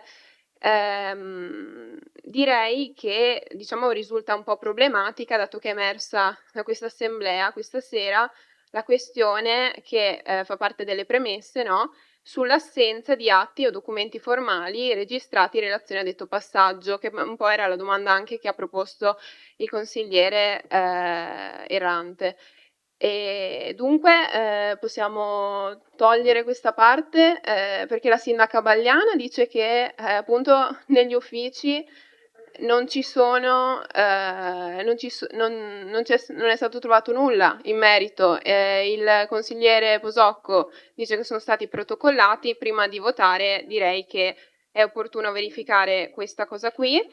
Un'altra cosa che mi sento di aggiungere è che sì, decliniamo, penso collegialmente, la richiesta di aprire l'altro sentiero invece di questo, solo perché l'idea è che si andrà per vie legali molto lunghe.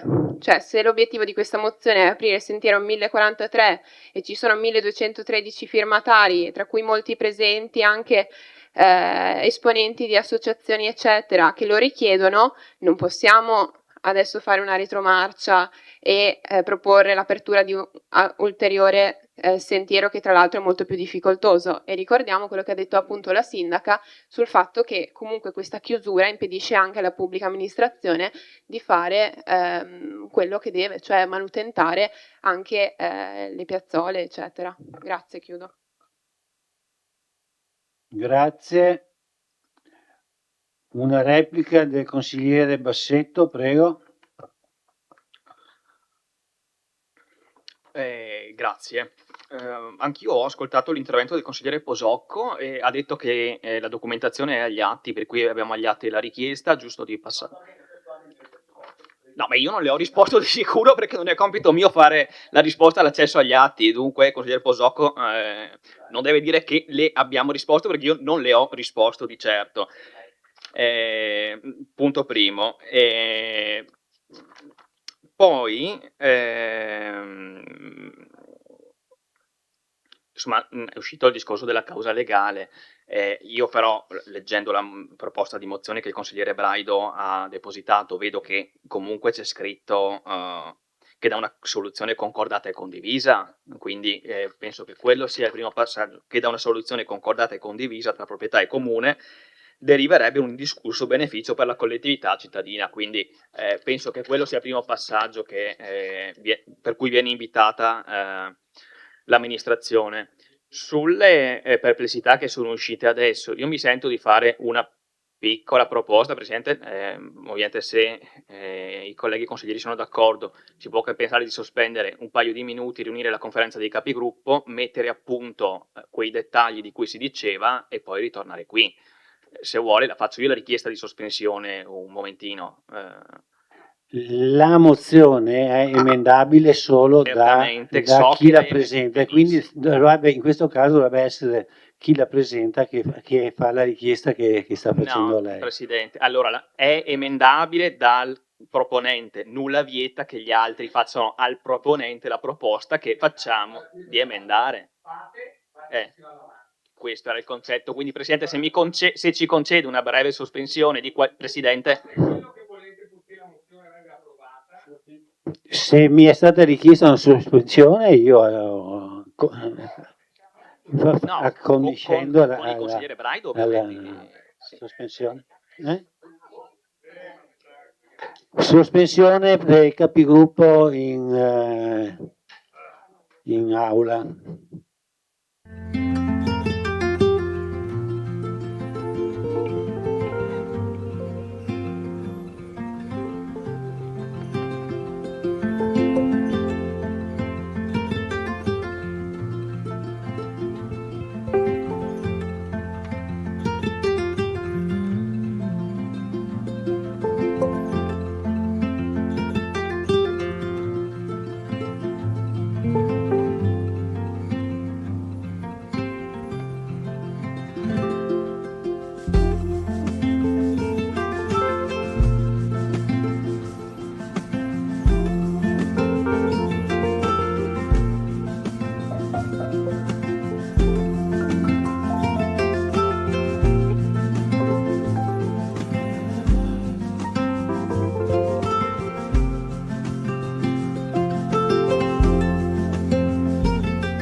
Bene consiglieri, riprendiamo.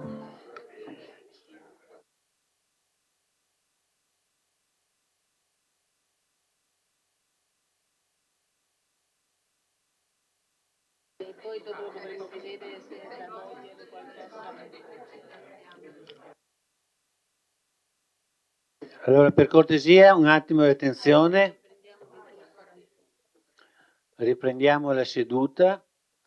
Allora, il consigliere Giovanni Braido ha presentato degli emendamenti che adesso il segretario illustrerà, poi voteremo gli emendamenti e dopo voteremo la mozione.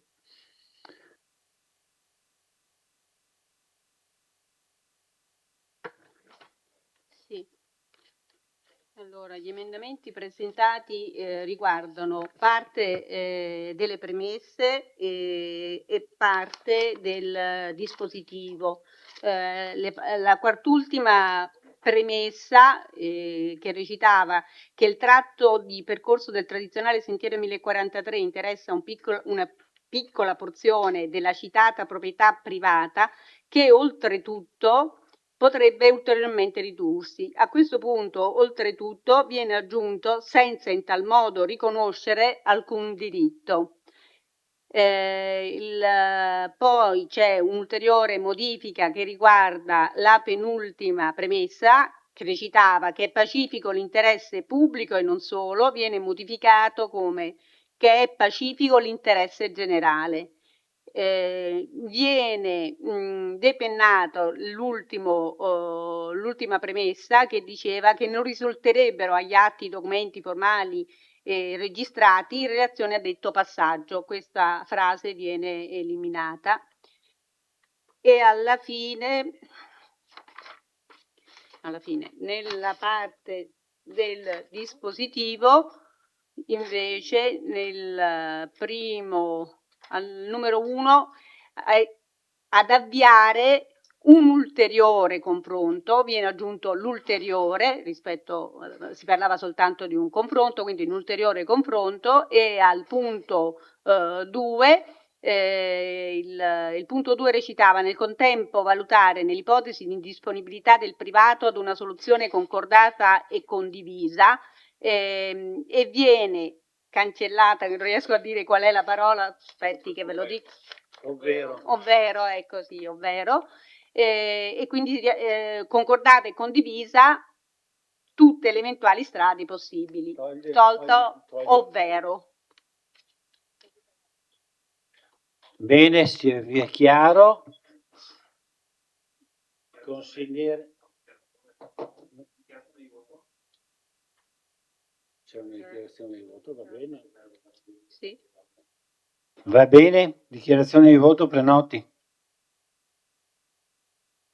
Sì, grazie Presidente. Non voterò contro questa mozione e ringrazio il collega Braido di averla presentata. Allora, penso, è chiaro che la sensibilità verso il patrimonio sentieristico è stata dimostrata e mi piange il cuore quando succedono queste cose. Ricordo che abbiamo tabellato 54 km di sentieri in 5 anni e grazie al lavoro dell'ufficio sport e cultura, grazie al lavoro delle associazioni in città. E quando ti trovi davanti, quando amministri e che ti trovi davanti a questi problemi, comunque devi prendere la decisione più corretta in quel momento. Ricordo che purtroppo in quel momento avevamo pressioni enormi per questa benedetta apertura del sentiero UNESCO con una procedura, appunto, ricordo perché lo sottolineo, la regione ha scaricato sui comuni tutte le problematiche. Okay, poteva fare una procedura, non l'ha fatta perché aveva fretta, se avesse fatto la procedura, ma col se e col ma, ormai non si torna indietro. In quel periodo abbiamo cercato il dialogo con la proprietà che abbiamo trovato e che ringrazio, ma abbiamo cercato anche tutte le soluzioni legali. Abbiamo parlato di possessoria, di tutto quello che poteva essere fatto. Il dubbio, e per questo mi astengo, perché è stato uno dei motivi che non mi fa votare a favore, è quando dice che tale percorso è stato effettuato a cittadini tutti da oltre 20 anni attraverso un passaggio pacifico ininterrotto ultraventennale. E su questo è stato un motivo che ci ha fermato da fare questo, perché il sentiero, 400 metri di sentiero 1043, è provato che il sentiero vecchio è stato abbandonato, è stato fatto un sentiero nuovo dalla proprietà, con tanto di staccionate, rose, eccetera. È stata creata una piazzola per la sistemazione della torre del comune e le torri. E su questo ci siamo fermati, perché su questo è il dubbio legale. Auspico, sindaca, capisco che è difficile, c'è già un percorso alternativo aperto che si fa fatica ad andare su, e io credo che con un dialogo con la proprietà e con l'associazione UNESCO, che tanto c'entra in questo, si potrebbe rendere veramente fruibile, ma è una cosa fatta bene, che ce ne sono tanti sentieri simili in zona, quel tratto lì, evitare una causa eventualmente di infinita e sistemarla. Io confido nel dialogo, cercate la soluzione, noi siamo qui non per criticare o così, ma dove possiamo dare una mano, ma vi ho messo davanti un attimo le problematiche che, sindaca, lei le conosce, perché altrimenti avrebbe anche agito prima. E quindi niente, confido nel dialogo e la risoluzione pacifica del problema. Grazie. Il mio voto sarà di astensione. Grazie consigliere. Consigliere Toffoli, prego.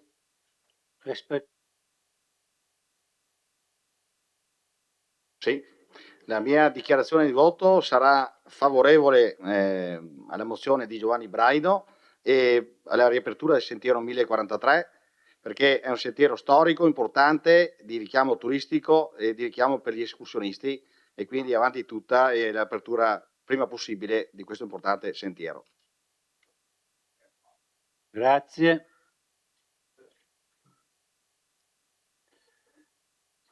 Consigliere Braido, prego. Sì, velocemente, ringrazio tutti coloro i quali, se voteranno positivamente a questa mozione, il mio interesse non era puramente di cercare di trovare un punto di soluzione di questa vertenza, per cui insomma ben vengano tutte le problematiche che sono state presentate, tuttavia io pragmaticamente da cittadino credo sempre che bisogna sì discutere, ma poi fare una scelta e electa una via non datur recursus ad alteram, cioè andare su questa strada, quella che sarà decisa, e risolvere questo problema, che insomma è un problema che secondo me, a prescindere, è stato affrontato dalla precedente amministrazione, adesso c'è questa, come giustamente diceva il sindaco Vagliana, ci sono problemi che rimangono, ci sono problemi che sono stati risolti, ci sarà il passaparola o non ci sarà quando ci sarà, e comunque poi si presuppone anche in questo caso la buona fede di tutti, e quindi auspico che i cittadini possano, perché noi siamo al servizio dei cittadini, spero si possa contribuire a riaprire questo sentiero, questo passaggio storico. Grazie. Il mio voto ovviamente sarà favorevole.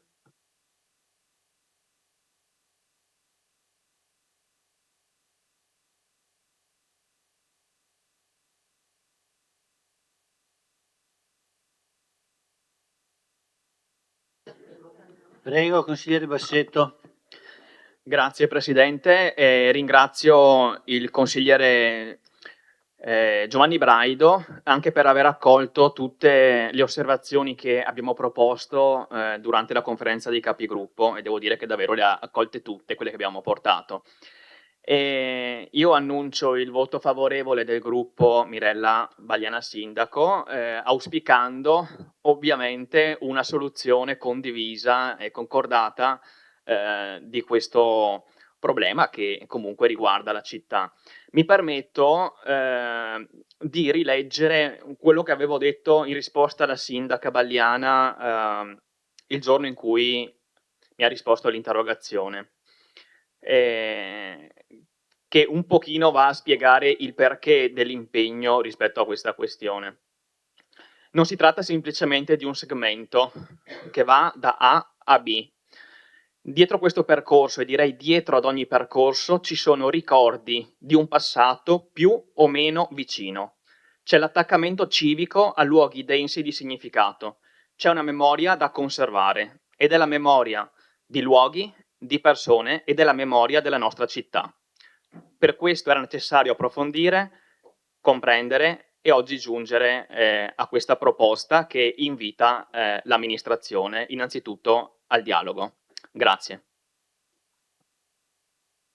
Grazie. Grazie. Allora, il voto, io sono gruppo da sola, ma è ovviamente favorevole, nel senso di dare anche urgenza a questa cosa, perché Vittorio è il punto d'arrivo di uno degli storici cammini che sono le alte vie, no? Adesso si chiamano cammini, ma qui arriva un'alta via da tanti anni, dagli anni 70, da quando sono nati i cammini, adesso sono cose importanti. Avere l'agilità di cammini, passano altri, ci lambiscono a livello anche di territorio, di diocesi, poi ce ne sono tanti legati ai santi, eccetera, che sono diventati un meccanismo, no? Che unisce la storia, la cultura, lo stare bene, il fare vacanze in modo responsabile, e il cammino UNESCO ce l'abbiamo e non possiamo tergiversare in questo senso, perché è una risorsa turistica importantissima per noi che lo possiamo fare e per chi vogliamo ospitare. Grazie. Grazie. Consigliere Tonon. Grazie Presidente, è scontato, visto anche il tenore degli interventi che sono emersi dalla parte del gruppo del Partito Democratico, il nostro voto a favore, con una unica sottolineatura, quella della tempistica, dopo quello che è auspicato al punto 1, quindi ulteriore confronto, cercare, qualora non portasse molto celermente a una soluzione positiva per quanto riguarda il pubblico utilizzo del Sentiero 1043, a dire subito le vie legali, quelle che gli uffici di comune accordo con l'amministrazione comunale riterranno i più opportuni, per fare in modo che tale sentiero, o tale, meglio, memoria, anche come è stata definita, che non solo lambisce ma parte dal nostro centro storico di Serravalle, possa essere restituita ai cittadini tutti. Grazie. Grazie. Faccio anch'io una dichiarazione. Consigliere Dare, prego. Allora, il mio voto sarà di astensione per il semplice motivo e per l'illustrazione che ha fatto il mio collega Posocco. Ripeto, c'è un'alternativa che era già in atto con la proprietà che è fattibile. È vero che è, diciamo, un sentiero molto più impegnativo, ma ricordo che chi fa quel sentiero e poi fa anche il Monte Altare, non è che poi sia una passeggiata per principianti, è una passeggiata impegnativa, quindi questa è una soluzione. Percorsi ce ne sono tanti per proseguire poi al di là, quindi il mio voto sarà di astensione e auguro e spero che da parte dell'amministrazione ci sia un confronto sereno e soprattutto proficuo per risolvere questo problema. La mia dichiarazione di voto, io sono convinto che questo Consiglio Comunale si senta in dovere di accogliere le richieste dei oltre 1000 firmatari della petizione e di quelle associazioni che si sono mosse e ci hanno raccomandato la riapertura del sentiero 1043. Questa, a mio avviso, questa volontà va rispettata e questa delibera va in quella direzione. E questa sera ho sentito parlare di utilizzo ventennale del sentiero, quello il 1043, quello che conosciamo. Io, ma molti altri, è in circolazione una fotografia dove ci sono le truppe austro-ungariche, quindi 1918 in via Cavour, con lo sfondo del Monte Baldo, dove si legge molto bene il percorso del 1043. Quindi stiamo parlando di un percorso ultracentenario, quindi il nostro voto è favorevole.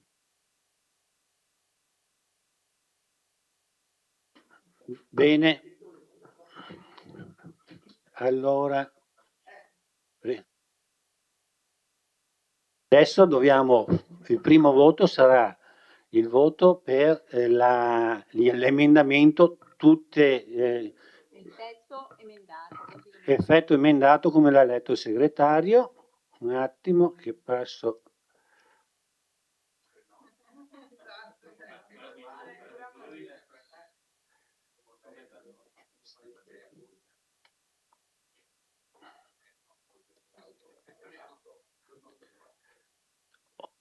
Aperto la votazione, prego consiglieri votate.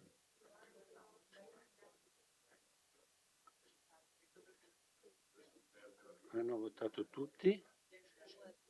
Sì. Chiudo la votazione.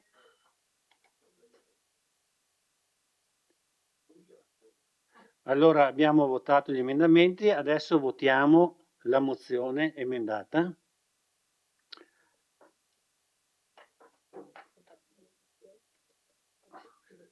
Perché due votazioni in testo emendato?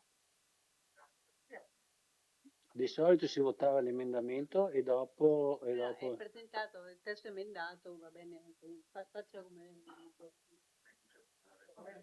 Vabbè, ne facciamo due che non guastano, quindi ho aperto la votazione per il testo emendato.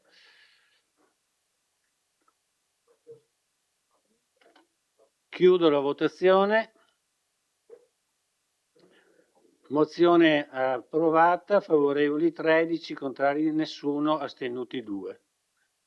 Chiuso il punto numero 7. Grazie.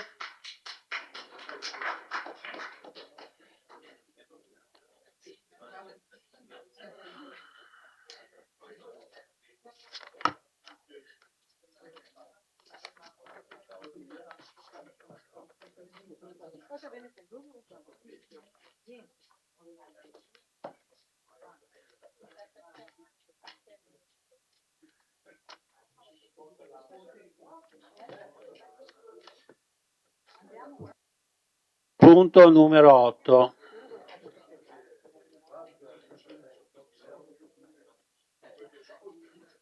Punto numero 8, bilancio di previsione triennio 2026-2028, variazione numero 3. Illustra la delibera l'assessore Giulio De Antoni, prego. Ok, quindi come diceva il Presidente è la terza variazione di bilancio che presentiamo a questo Consiglio. L'urgenza è derivata soprattutto dal fatto che abbiamo ottenuto un finanziamento da parte della Regione di 279.761 euro per la realizzazione dell'intervento di messa in sicurezza della strada delle Perdonanze.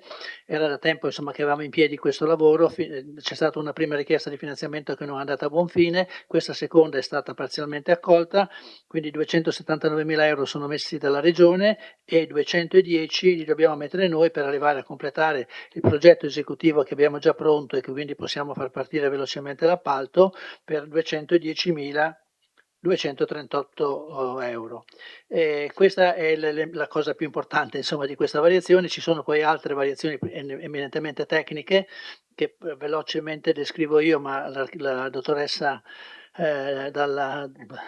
dalla Torre è qui per rispondere a tutti gli approfondimenti che ritenete necessari. C'è una modifica tecnica in entrata e in uscita di 47.900 euro per chiudere la questione dell'IVA su una precedente variazione relegata alla vendita di energia da fotovoltaico, altrimenti non si poteva diciamo, recuperare l'IVA in qualche modo.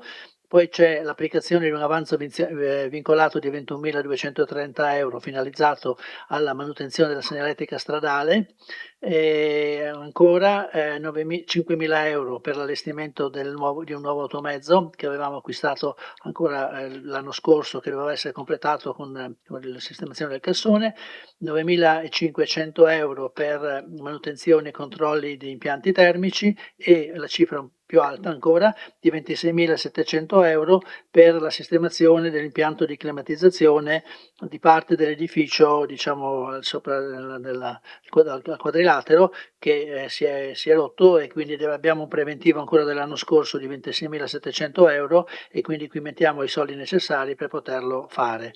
Questa velocemente sono tutti i numeri che fanno parte della variazione di bilancio che vi sottoponiamo. Come dico, se avete qualche richiesta più precisa di integrazione di chiarimenti, c'è qui la dottoressa che vi può rispondere.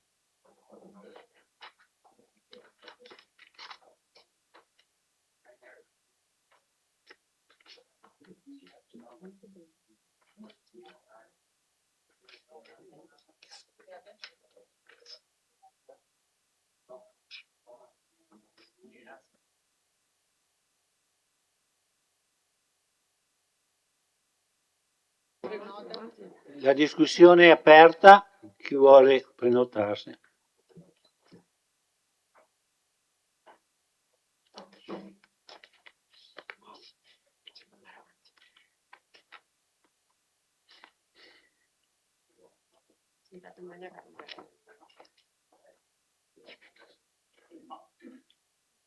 Prego, consigliere Carnelos. Sì, solo un piccolo dettaglio che volevo capire, perché ho preso appunto di questi 24.000 per i refrigeratori, sì, quello che e mi sembrava tantino, e il fatto che ci sia una sola offerta, ecco, chiaro che adesso bisogna procedere,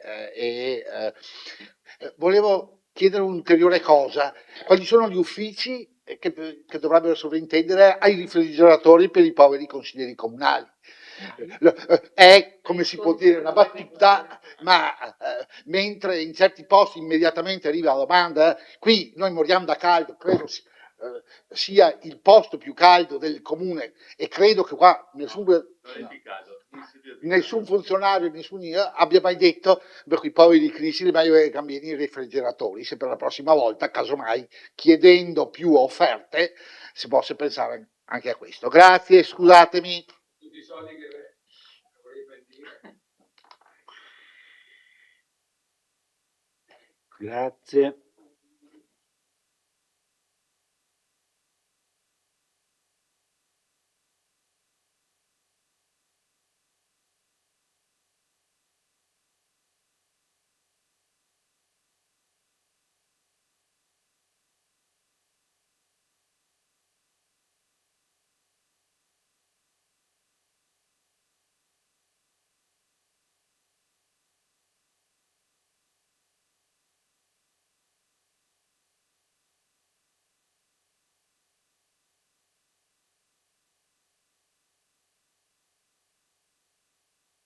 Ieri, se dovete intervenire, prenotate.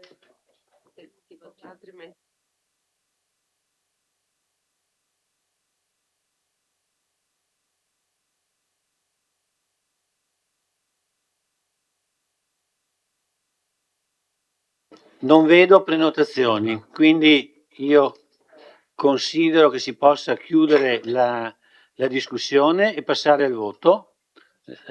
La discussione. Sì, la precisazione, consigliere Carnelos, era quella: il preventivo è stata fatta dalla Bin Servizi, si chiama così, che è l'azienda che gestisce tutti gli impianti di riscaldamento che è un'azienda pubblica, e che gestisce tutti gli impianti di riscaldamento del comune, insomma, ecco, quindi si fanno la manutenzione ordinaria e straordinaria, nel caso siano delle attività, degli importi che vanno oltre quello che è il contratto di servizio, è chiaro che devono chiedere l'autorizzazione. Adesso ci fidiamo della...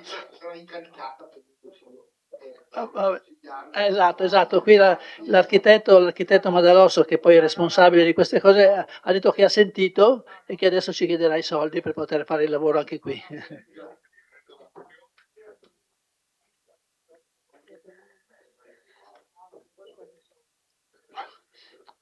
Apro la votazione.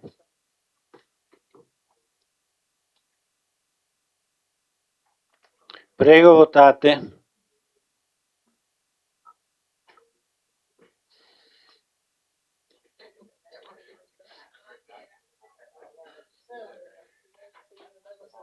Hanno votato tutti. Chiudo la votazione.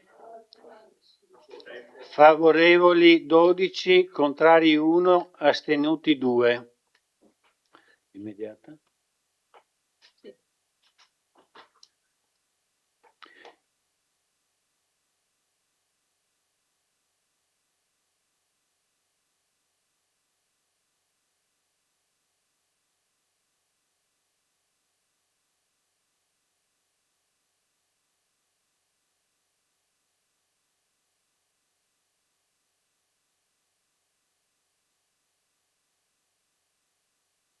Se favorevoli 12, contrari 1, astenuti 2. E abbiamo con questo concluso il punto numero 8 e quindi passiamo al punto numero 9.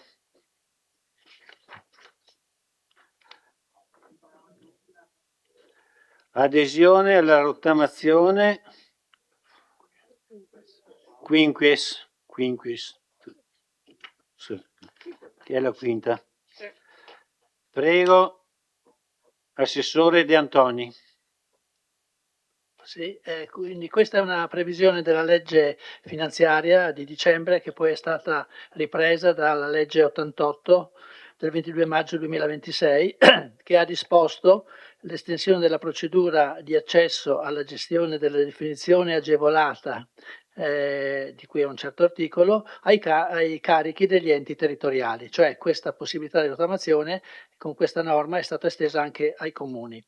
In cosa consiste? Consiste nella definizione agevolata di tutti i debiti tributari e patrimoniali che risultano dai carichi affidati dal comune all'agente di riscossione che era a suo tempo l'Agenzia delle Entrate, insomma Ufficio Riscossioni, e questo per il periodo 1 gennaio 2000, 31 dicembre 2023. Per quanto ci riguarda, questo periodo va fino al 2016 perché il Comune di Vittorio Veneto fino al 2016 aveva l'Agenzia delle Entrate come agente di riscossione, poi ha proceduto all'affidamento diretto a delle società private per la gestione di questa riscossione, quindi la parte su cui noi possiamo contare è quella relativa a quei 16 anni, dal 2000 al 2016. Ci sono tutta una serie di procedure che adesso verranno, come dire, anche evidenziate e pubblicizzate. Io volevo solo dare un'idea di quello che è il monte crediti su cui stiamo discutendo, o debiti se la guardiamo da parte degli utenti, di cui stiamo parlando. In pratica i carichi iscritti in questo periodo riguardano 374.426 euro per i tributi comunali, IMU e TASI, e 54.747 euro per contravvenzione al codice della strada. Quindi questo è il monte di risorse su cui possiamo proporre la definizione agevolata. Adesso se possiamo approfittare anche per dare alcune indicazioni anche a chi ci ascolta da casa, se c'è ancora qualcuno che resiste, poteva essere 2 minuti che chiedo alla dottoressa di precisare bene che cosa, anche le procedure che ci sono, che sono abbastanza stringenti, perché già in questi giorni dobbiamo comunicare l'agenzia, chi è che doveva essere, che emanava quei decreti entro il 15 di giugno. Chi doveva farlo? L'hanno fatto, sì. L'agenzia delle riscossioni doveva fare questo documento entro il 15 giugno e poi ci sono una serie di scadenze che Può per parlare lei adesso?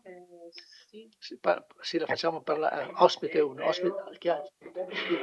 Grazie, buonasera. Sì, in realtà il termine l'hanno prorogato al 31 di luglio, però insomma è già stato emanato il comunicato per permetterci di comunicare questa delibera. Poi dal 15 settembre ADER metterà a disposizione dei debitori i carichi, quindi quando ciascun debitore entrerà nella propria posizione vedrà quali sono le cartelle alle quali può aderire. Il contribuente poi presenterà la propria domanda entro il 30 settembre e entro il 31 dicembre ADER provvederà a fare questo piano di rateizzazione.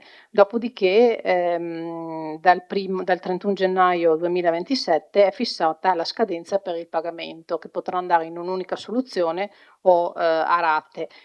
Quello che è il beneficio per il contribuente è che può rateizzare fino a 9 anni, quindi in 54 rate, e che vedrà stralciate le sanzioni e gli interessi. E per quanto riguarda le sanzioni CDS, anche le maggiorazioni. Vengono stralciati anche gli agi di riscossione, ma l'unica cosa che si va a recuperare è la quota capitale oppure la sanzione base nel caso del CDS, quindi senza le maggiorazioni, e le spese di notifica e le procedure esecutive. Per l'ente il vantaggio sarà quello di vedere qualche riscossione, nel senso che non abbiamo alcun carico ancora presente né a bilancio né a stato patrimoniale, perché nel tempo si tratta di ruoli che sono stati stralciati. Oltre a questo erano ruoli ante riforma della contabilità e quindi la gestione veniva fatta per cassa, quindi proprio per questo non è proprio possibile, non dovrebbero essere presenti a bilancio, altrimenti ci sarebbero stati degli errori nella contabilizzazione. Quindi l'unica, cioè auspichiamo insomma un beneficio per le casse dell'ente, anche se gli effetti si vedranno a partire soltanto dal prossimo anno. Mi pare che altro non c'è da dire. Niente, che quindi la valutazione è stata positiva proprio perché diciamo non avendo somme a bilancio non si pregiudicano gli equilibri, anzi possono permettere di migliorarli. Grazie.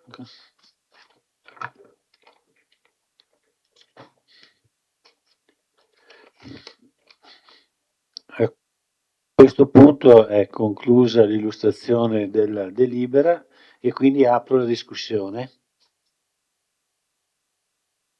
del punto numero 9.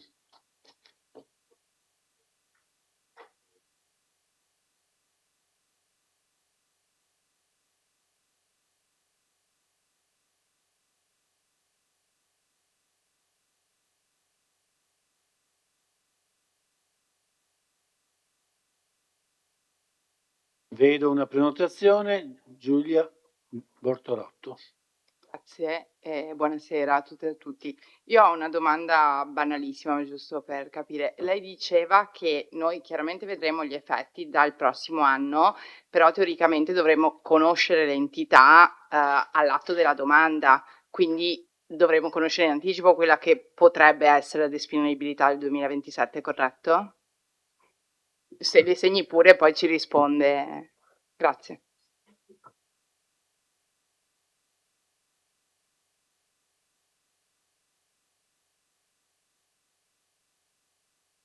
No, sì, beh, se ci sono altre domande. Beh, rispondiamo subito, cioè in pratica l'Agenzia delle Entrate diciamo, precisa nel suo sito quali sono i debiti che gli utenti insomma, possono diciamo, rottamare. Ecco, in questo nel periodo che va dal 15 settembre al 31 ottobre. A questo punto il cittadino interessato deve aderire entro dicembre. Diciamo, no? Entro il 31 ottobre. Entro il 31 ottobre, dicembre, scusa, sì. Agenzia Entrate, E poi dal 1 gennaio poi possono venire i pagamenti. Quindi sappiamo sappiamo l'importo complessivo e adesso l'Agenzia delle Entrate metterà nel sito i nomi delle persone e il relativo importo, sì, con gli accessi diciamo riservati, e ognuno può diciamo in qualche modo accedere, insomma, ecco. E quindi capire qual è il debito che può estinguere in maniera agevolata. L'importo complessivo è quello che dicevo prima, cioè ci hanno già detto quali sono le risorse e diciamo comunque i crediti che possiamo chiedere di estinguere rapidamente, sono 374.000 euro per i tributi e 54.000 euro per le contravvenzioni. Ah beh, certo. Sì, esatto. Speriamo bene. Esatto.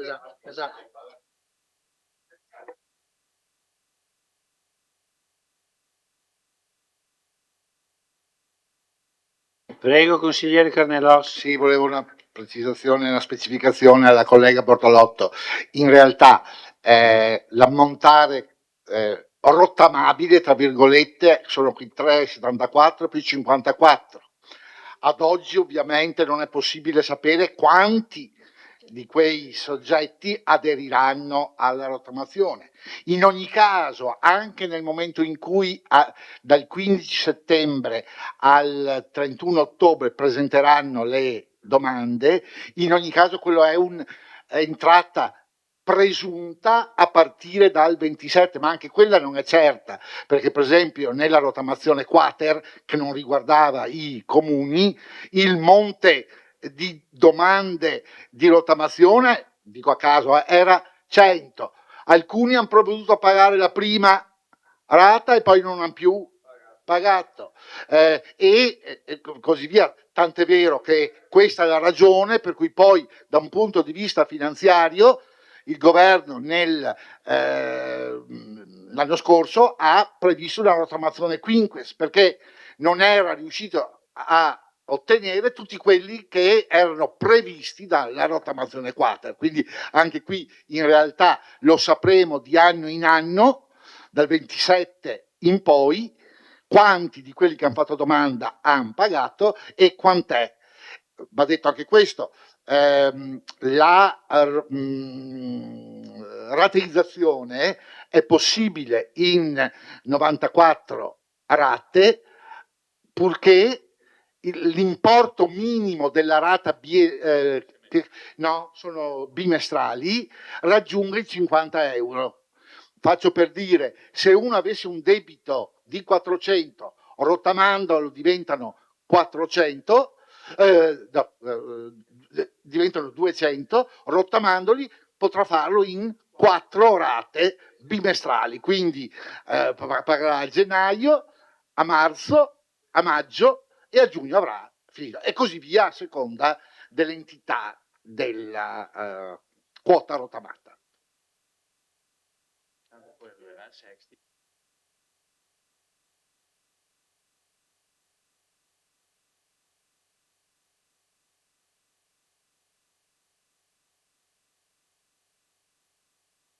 Consigliere Fabio Braido. Da quello che ho capito, gli uffici stimano un'adesione del 40% sui crediti IMU e del 20% sulle contravvenzioni. Poco più che una curiosità, in realtà mi chiedevo su quali dati o qual è stato diciamo così, l'algoritmo che sta dietro a questa, oppure è stata fatta una cosa così spannometrica a sentimento. La seconda domanda è quanto vale il capitale complessivo nominale rispetto agli oneri, quindi maggiorazione degli interessi. Cioè quanto andiamo a perdere sostanzialmente con la rottamazione.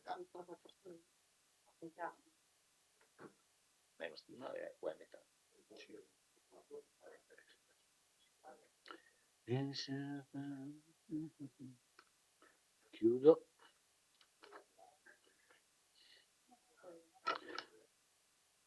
C'è qualche altra domanda? Allora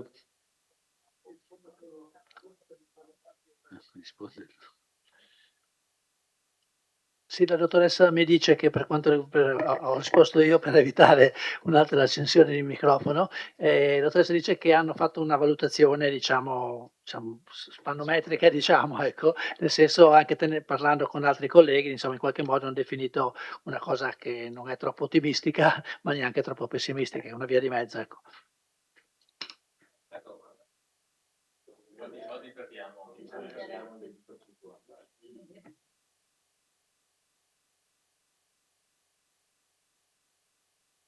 Sì, come diceva, se ho capito bene la domanda, cioè noi questi soldi non li abbiamo a bilancio, nel senso che erano, non è sbagliato a capire?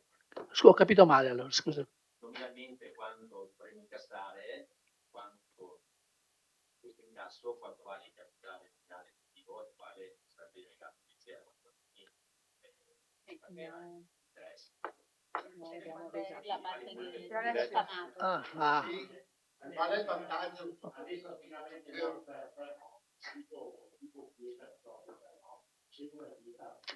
Ma però questa cifra, da che cosa questi soldi? Il carico che è rimasto residuo. Sì, ma no, che non è più residuo, che era rimasto residuo. No, che è il carico che è che abbiamo ritrovato come agenzia delle entrate. Ma quindi sono tutti soldi, sono solo tributi o sono anche... No, sono tutti insieme, potremmo perdere un prestazione. Combinazione carico da ente. No, ma questi poi ci sono gli sgravi, no? È un conteggio complicatissimo.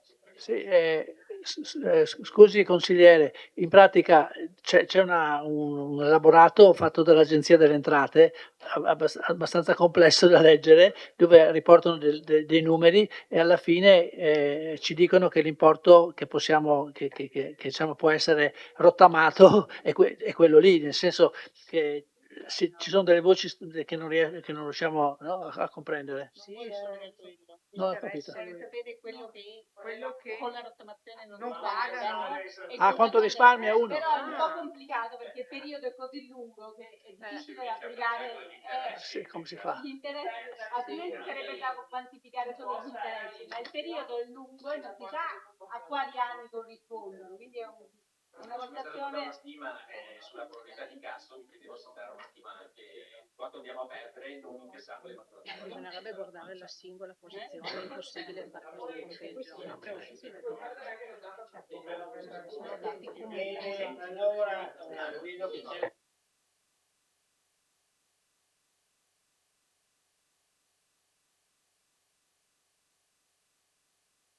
Sì, volevo dire all'amministrazione per incentivare l'adesione, oltre, secondo me, oltre che il messaggio pubblico, sarebbe opportuno, secondo me, è quello che farà l'ADER nello sportello fiscale, fare proprio anche una lettera al singolo cittadino, siccome noi abbiamo i dati, dirgli guarda sei debitore di tot, c'è la rottamazione, ti liberi pagando tot. Può darsi che se il tizio vede che aveva una multa che 150 euro e con 40 se la cava, può darsi che prima non ci pensasse minimamente a pagare, ma dice va vengo a guadagnare le 10 anni che non lo paghi i 40 e così sono a posto. Così era un suggerimento che io direi di chiedere agli uffici se è possibile fare. Grazie.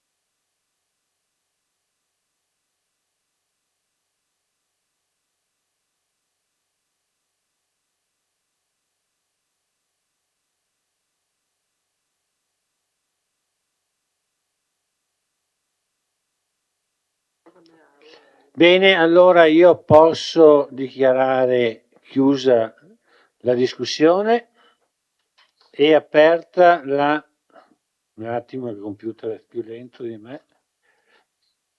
Apro la votazione. Prego.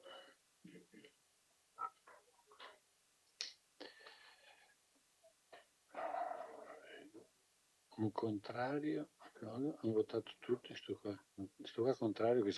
Grazie, chiudo la votazione. Cosa non è partita? Sì, no, adesso sì. Sì, favorevoli 13, contrari 1, astenuti 1. Immediata? Sì. Immediata esecutività, sempre per la rottamazione.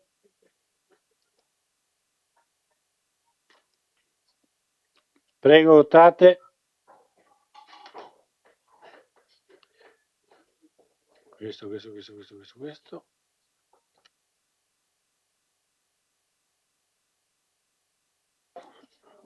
Come prima abbiamo concluso il punto numero 9. Grazie.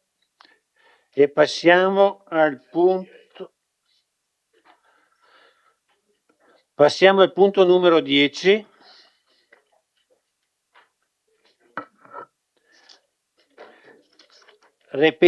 Recepimento dell'accordo pubblico-privato e adozione della variante numero 5 al piano di interventi relativa al Borghetto sul Meschio, recupero e riqualificazione dell'antica cartiera Galvani.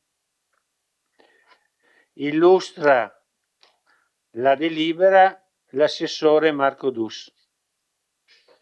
Dunque, con questo punto all'ordine del giorno portiamo qui in Consiglio un provvedimento importante che riguarda la riqualificazione e la rigenerazione urbana di una parte sì, molto importante della nostra città.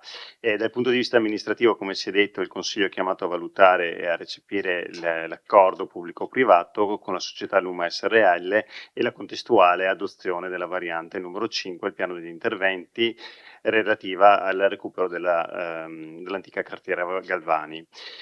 Si tratta di un complesso molto rilevante che tutti noi conosciamo bene, alcuni di voi hanno avuto anche la possibilità diversi mesi fa ormai di visitarlo. È un'area che è già interessata da interventi edilizi autorizzati che sono destinati sia a residenza, a ristorazione, attività alberghiera, ma che oggi si trova a dover confrontarsi con quello che viene chiamato il PGRA, cioè il piano di gestione del rischio alluvionale.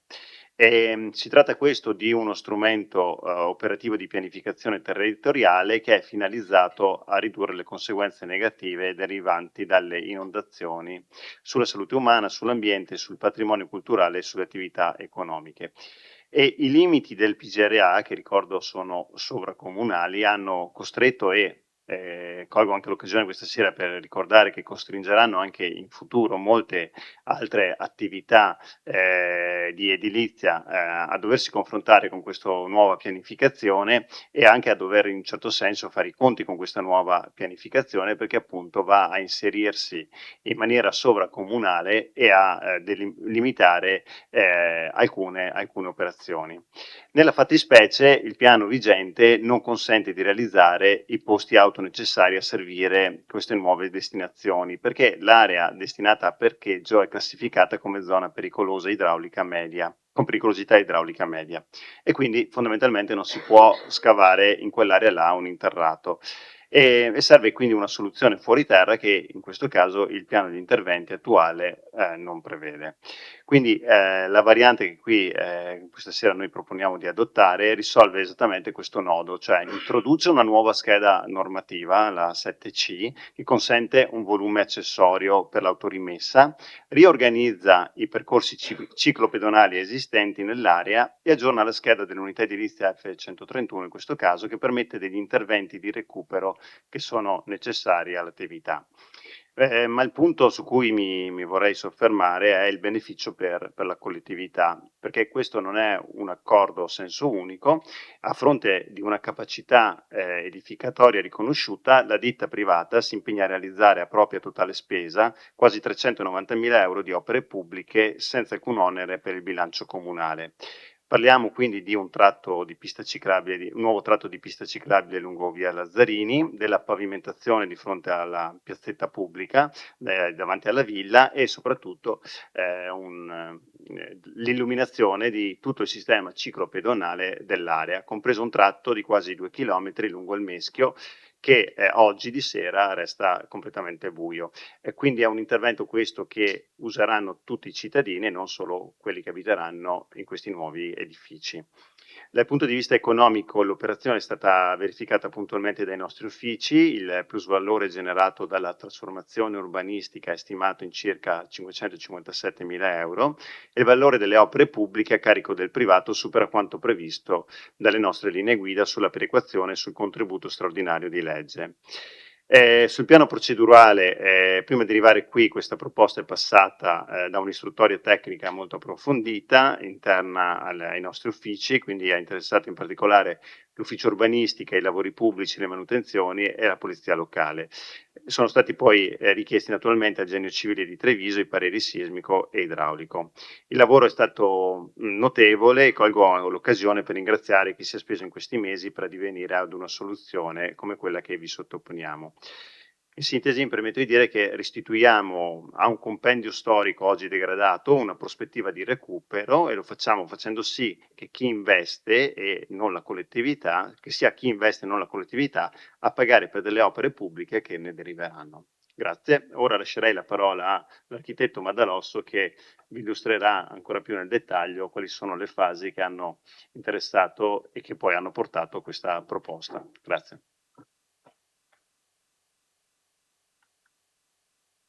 Buonasera. La delibera prevede il recepimento dell'accordo pubblico-privato ai sensi della legge regionale 11/2004, articolo 6, e l'adozione della variante numero 5 al piano degli interventi ai sensi dell'articolo 18 della medesima legge. Una precisazione, l'accordo subordinatamente all'adozione della variante verrà sottoscritto e la sua efficacia sarà demandata all'approvazione della variante. L'area oggetto di intervento è quella visualizzata nello schermo, è un rilievo dello stato di fatto attuale, dove in giallo sono evidenziate le piste ciclabili esistenti e la viabilità carraia mista ciclabile. L'attuale classificazione dello strumento urbanistico prevede aree ed edifici di antico impatto di interesse culturale e ambientale in zona A, zona agricola sottozona di pianura E2 e zone destinate a verde di rispetto o tutelato. In queste zone non è possibile l'edificazione. La ditta Luma chiede di sottoscrivere un accordo tra soggetti pubblici e privati, come già detto, la variante urbanistica ai sensi del PRGPI, ai sensi dell'articolo 18, per la riqualificazione e il recupero del borghetto mediante la realizzazione di una nuova autorimessa pertinenziale fuori terra avente una superficie di metri quadrati 888,15 e un volume di 2575,64 metri cubi, allo scopo appunto di accogliere posti auto a servizio delle nuove destinazioni residenziali e alberghiere. Lo spostamento e la messa in sicurezza dei percorsi ciclopedonali e viabilistici esistenti, la modifica di intervento su 2 edifici previste nelle schede F131 e scheda normativa 7. Qui abbiamo il PI, PRG stato di fatto e lo stato modificato, dove vediamo, ecco, per quanto riguarda le piste ciclabili, in blu il nuovo tracciato delle piste ciclabili e in giallo la parte che viene soppressa. Ecco qui, questo viene evidenziato pur essendo già esistente, comunque viene evidenziato perché graficamente non è indicato. Quindi la pista ciclabile farà questo percorso, questo blu riprende, questo sta nel sedime in cui è attualmente, questo è il nuovo tratto di pista ciclabile che verrà realizzato e poi questi invece sono oggetto di spostamento dall'attuale sedime. Qui si può evidenziare l'attuale sedime era questo e vengono spostate.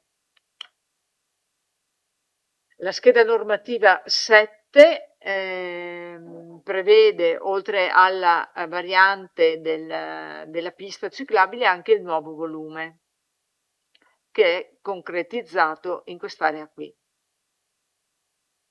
Ecco. Per quanto riguarda invece gli edifici, questi due, vengono modificate solo le indicazioni progettuali. Per quanto riguarda questo edificio viene indicata la possibilità di modificare i fori di finestra, in quanto gravato da grado di protezione 2, quindi rimane grado di protezione 2 con la specifica solo della modifica della foronometria del piano terra. Invece questo edificio, ex Porcilaia, viene ammessa alla ristrutturazione mantenendo superficie e volumi inalterati. La scheda normativa comparativa, qui si evidenzia meglio la nuova pista ciclabile, la gialla è quella che viene soppressa, ecco qui, e qui il nuovo volume. È interesse dell'amministrazione comunale favorire il recupero dell'area, infatti l'assessore parlava di interesse pubblico rilevante ed è stato individuato nella riqualificazione urbanistica dell'ambito con il recupero del compendio immobiliare, l'incremento delle dotazioni territoriali mediante la riorganizzazione dei percorsi ciclopedonali e la dotazione di illuminazione pubblica della pista comunale, operazione che concorre alla riqualificazione urbanistica della pista ciclabile stessa. Miglioramento infrastrutturale con la valorizzazione e la fruizione nell'ambito in questione anche in relazione all'area interessata dal compendio in oggetto, non solo sotto il profilo urbanistico edilizio, ma anche economico-sociale. Le valutazioni tecnico-economiche. Allora, la determinazione delle varianti espresse prima comporta l'aumento praticamente della superficie di metri quadrati 1100 che vanno a ripercuotersi nella quantità di suolo consumabile per il PI, passando quindi da ettari 13.095 a 13.084. L'onere economico rappresentato dalle obbligazioni relative alla realizzazione delle opere di quell'accordo è stato quantificato in totali 281.891,93 e supera la metà del maggior valore generato dagli interventi previsti di 557.745, il maggior valore dato dalla differenza tra valore iniziale e valore finale diviso 2, quindi 281.427,90. Questo è il dovuto. E il realizzato, quello che verrà realizzato da parte della ditta, 281.891,93. L'onere economico rappresentato dalle obbligazioni di realizzazione dei nuovi tratti di pista ciclabile realizzati al fine di valorizzare gli edifici privati, quindi gli spostamenti di tratti di pista ciclabile, è quantificato in 108.919 euro che saranno interamente pagati, compensati dal privato. La parte privata riconosce a favore del comune un differenziale di 2.555 euro per quanto riguarda le permute, ossia la permuta delle aree di proprietà del comune con la permuta delle aree di proprietà del privato per la realizzazione delle piste, la differenza genera un valore di 2.550 euro. Sono state fatte tutte le stime del caso che portano alla determinazione dei valori detti prima. Quindi le modifiche si concretizzano nell'inserimento di un nuovo volume, nell'indicazione di nuovi tratti di pista e nelle modifiche dell'individuazione delle modalità esecutive del recupero degli edifici.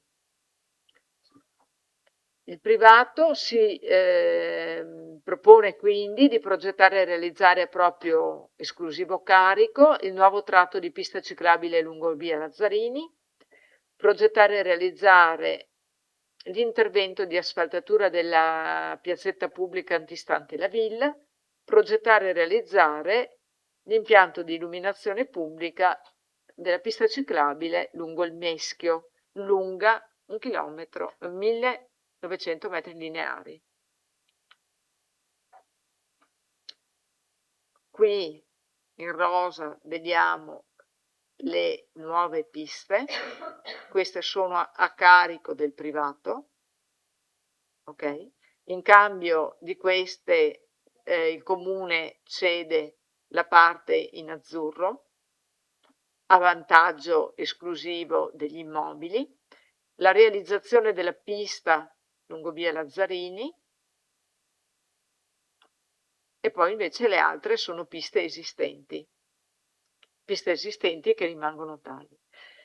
L'illuminazione pubblica lungo la pista ciclabile del Meschio è visualizzabile in questa tavola, da nord a sud.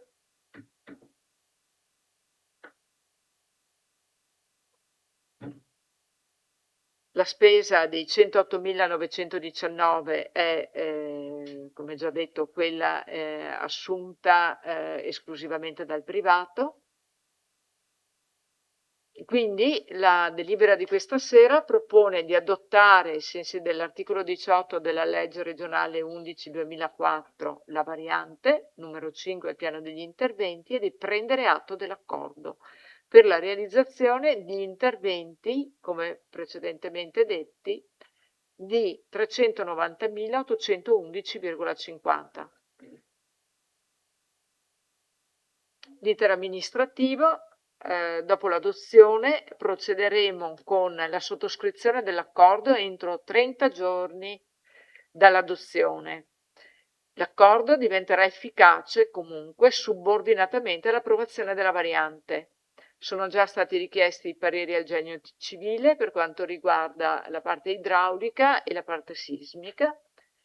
Verrà aggiornato il documento di programmazione 26-28 alla sezione strumenti di programmazione negoziata e successivamente all'adozione verranno inviate alla Regione tutti i documenti per la VAS e la VIA Vinca. Basta, io ho chiuso, se avete delle domande. Grazie architetto.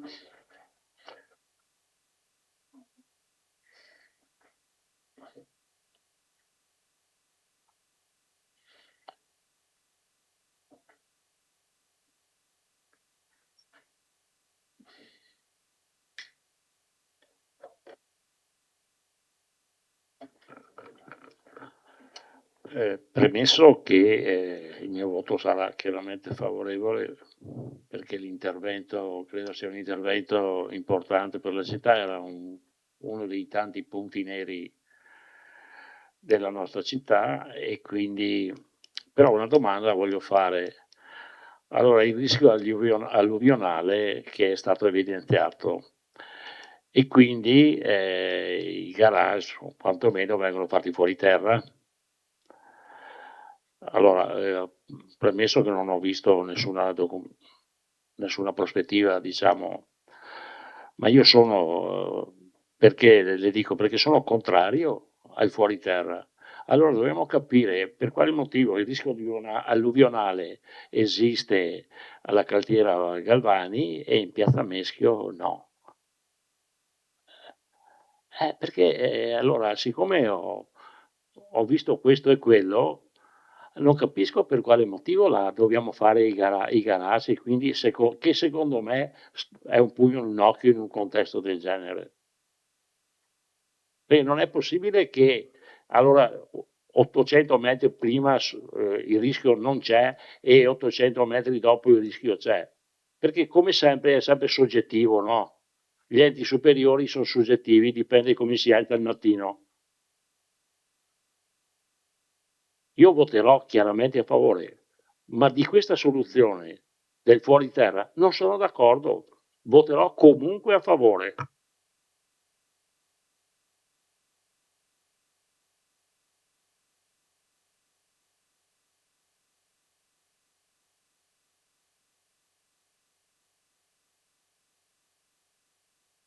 Consigliere Tonon, prego. Credo, se non ho interpretato male la norma, che se il problema di Piazza Meschio ci fosse oggi, i piani sotto non si farebbero, ma non perché il legislatore si è svegliato o chi deve decidere, ma perché la norma è entrata in vigore successivamente alla realizzazione dell'intervento di Piazza Meschio. Io dico, per fortuna o purtroppo, non so se sia un vantaggio o uno svantaggio per il privato, in questo caso sicuramente meglio, in questo frangente è un onere in più, non so se un domani potrebbe essere anche una salvezza non fare i parcheggi sotto. È vero che credo sia, mi corregga Vice Sindaco, un paio di settimane fa, credo, su un quotidiano nazionale c'era una presa di posizione molto dura da parte di amministratori di tutti i colori, meglio, soprattutto di uno perché è maggioritario, delle nostre montagne dolomitiche, che sparavano a zero contro questo piano, quello fatto del PRGA, dell'autorità di bacino Alpi Orientali, se non ricordo male il nome. Perché? Perché di fatto impedisce o quasi qualsiasi tipo di intervento. Se non ricordo male, fra l'altro, era allora vice sindaco quando abbiamo avuto, sempre penso per un problema del genere, il problema del zona Victoria, che bisognava, perché? Perché non poteva esserci il tendone, se non ricordo male, per più di 6 mesi. Non sono passati tanti anni. Hanno dovuto chiedere, se non ricordo male, mi corregga se non è così, una revisione puntuale per quel. Solo che se uno comincia un'amministrazione comincia a essere costretta a richiedere revisioni puntuali su un territorio, per esempio come il nostro, noi abbiamo il Meschio che percorre tutto, da nord a sud, tutto il comune, è un problema non grosso, grossissimo. Quindi il problema, detta francamente, non per dire ma il comune mezzo Gaudio, ma non è del comune di Vittorio, è di tutta l'area nord-orientale, in questo caso con questo tipo di bacino. Io mi auguro che chi di dovere, con tutto il rispetto della rilevanza degli amministratori di Vittorio, spero che chi sta più in su, regione soprattutto, i presidenti delle giunte regionali coinvolte, visto che noi in questo ambito c'è Veneto, Friuli e le 2 province autonome di Trento e Bolzano, insomma si facciano sentire, perché obiettivamente, effettivamente, rischiamo di passare da zero salvaguardia a un eccesso di salvaguardia, bloccando molte iniziative che potrebbero avere ricadute molto positive per i nostri territori. Grazie. Ovviamente nel merito dico finalmente, mi ricordo che addirittura parecchi anni fa c'era stato addirittura, se non ricordo male, una specie di concorso fotografico anche con Vittorio Sgarbi, se non ricordo male, perché doveva venire una roba poi tutto è stato abbandonato e per fortuna abbiamo trovato un imprenditore che ha la fabbrica, una delle sue fabbriche nella nostra zona industriale, che si è innamorato della zona e insomma sta facendo, l'abbiamo visto perché siamo stati invitati tutti come consiglieri, credo un anno fa circa, non ricordo più, a visitare il cantiere, ha preso per mano quella zona e obiettivamente la sta riportando a vita nuova. Grazie. Grazie. Consigliere D'Arè. È chiaro che il mio intervento cioè entra su Vittorio, ma entra su una normativa che viene fatta a livello regionale soprattutto, e io mi ricordo l'aumento del 20% dell'abitativo, no? Fatto esatto. Allora, applicata a Mestre non ha nessun significato, ma applicata a quel di Cortina cambia tutto. Allora là si è dato la possibilità al comune di recepire e di applicare quella legge. Qua facciamo su un'operazione così importante, non so quanti milioni di euro ci abbia messo, non voglio neanche sapere. È chiaro che per noi è importantissimo questo intervento perché, ripeto, va ad abbellire un'area che era un'area, purtroppo era l'ex Cini prima, c'era la cartiera Galvani, da una parte si è fatto, qua è rimasto qualcosa, una favolosa incompiuta, che adesso viene aggravata ancora facendo dei garage fuori terra che sono veramente, secondo me, li faranno sicuramente molto bene perché ci sono degli architetti importanti, ma sicuramente una spesa in più per la proprietà e soprattutto un qualcosa che secondo me non serve a niente per applicare una legge. Io sono stato in regione, ho visto dei progetti di legge che il TSO in applicazione dovrebbe essere fatto molto spesso. Grazie.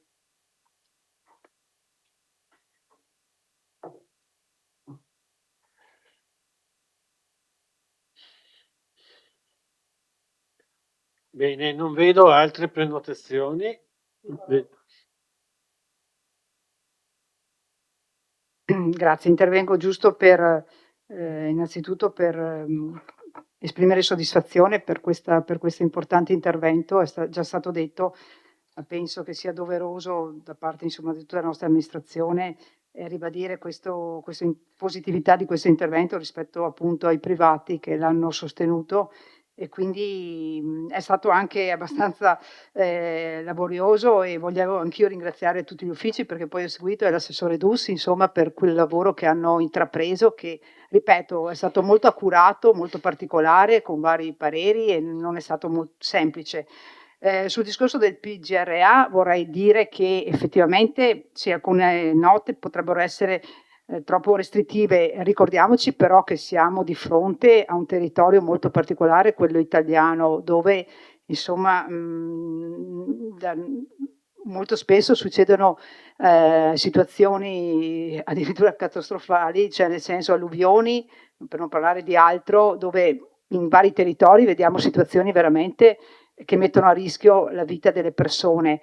Io credo che un'attenzione particolare a questi fenomeni vada data, quindi il legislatore o chi appunto redige il PGRA sì, alle volte è calato su territori molto particolari. Io dico che dobbiamo essere anche pronti per avere un nuovo modo di concepire il territorio e di edificare nel territorio, di essere pronti, quindi non possiamo usare gli stessi strumenti che abbiamo usato fin qua, cioè nel senso ci sono stati morti nei scandinati, cioè abbiamo visto più di una volta nelle città dell'Emilia o in altre zone, quindi sì, alle volte sono restrittivi, però va detto anche che non è vietato realizzare l'immobile in situazioni PGRA, praticamente bisogna calcolare il rischio, con determinati criteri si possono anche realizzare determinati edifici, certo che è da tenere in considerazione il fattore idraulico e di alluvione, ecco.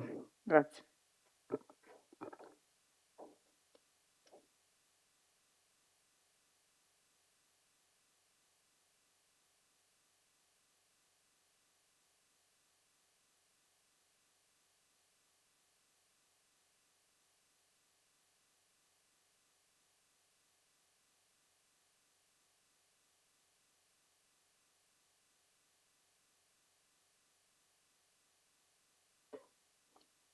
Allora, il mio voto sarà sicuramente favorevole e anche con soddisfazione. Ripeto e ribadisco che il rischio idraulico qua è stato applicato in maniera perentoria, quindi andremo a fare, cioè io non sono, cioè, cosa facciamo? Facciamo il palafeticolo? Allora dobbiamo capire perché San Donà è tutto sotto il Piave. Questo me lo dovrebbero spiegare qualcuno, no? San Donà con 55.000 abitanti è tutto sotto il livello del Piave. Bene, non ho capito perché qua bisogna fare i garage.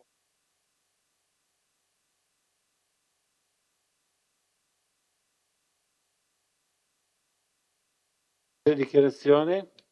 Posocco, prego. Sì, il mio voto sarà favorevole, complimenti per il lavoro fatto, complimenti per l'intervento E una nota all'assessore Dus, le ho già detto in commissione, i chilometri di pista ciclabile sono 2,2 km, quindi completate gli ultimi 300 metri con fondi propri. Grazie.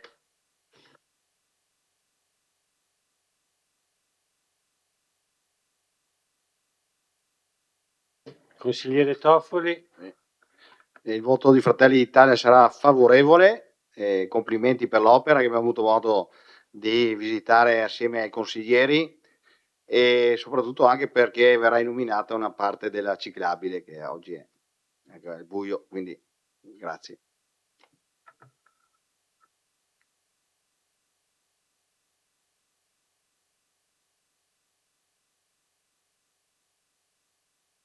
Non vedo altre dichiarazioni di voto, quindi passiamo alla votazione. Cioè? Però mi serve la videata, per favore.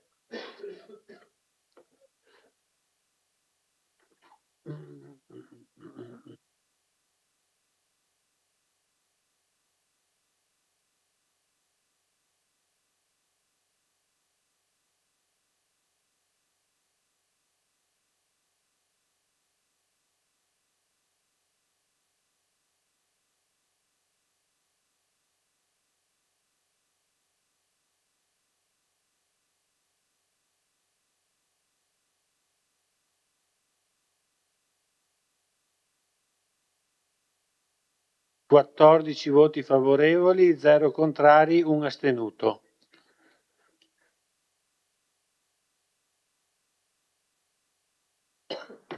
E quindi chiudiamo il punto numero 10 e passiamo al punto numero 11.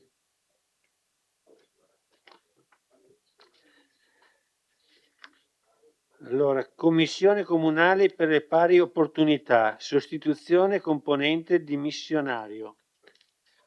L'assessore, se vuole spiegare di cosa si tratta.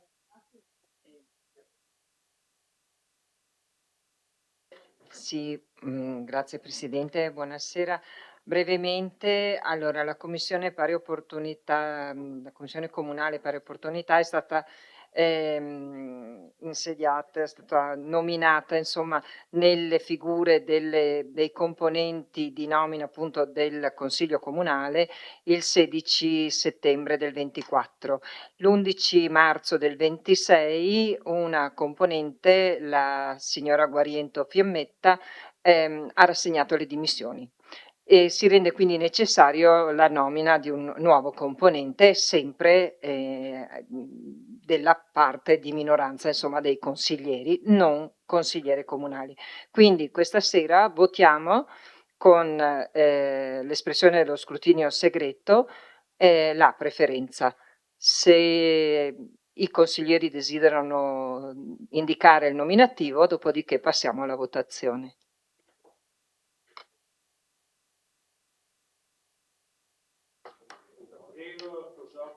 Sì, il gruppo La Persona al Centro, a cui apparteneva la consigliera dimissionaria, dà l'indicazione di nominare Nicola Sommavilla. Nicola Sommavilla.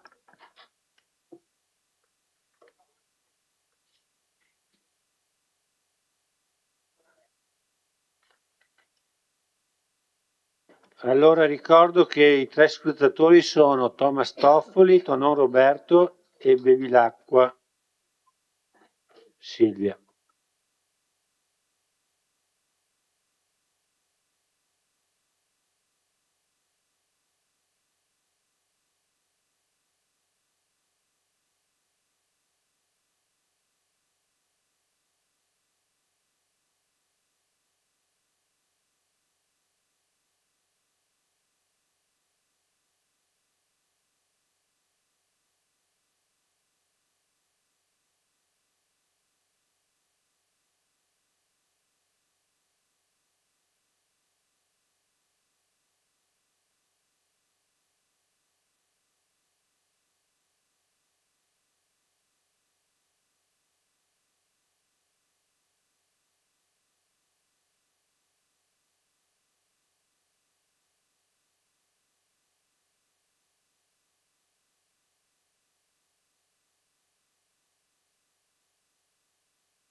2 e 13.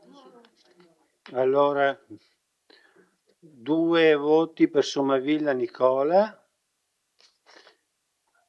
e 13 voti schede bianche.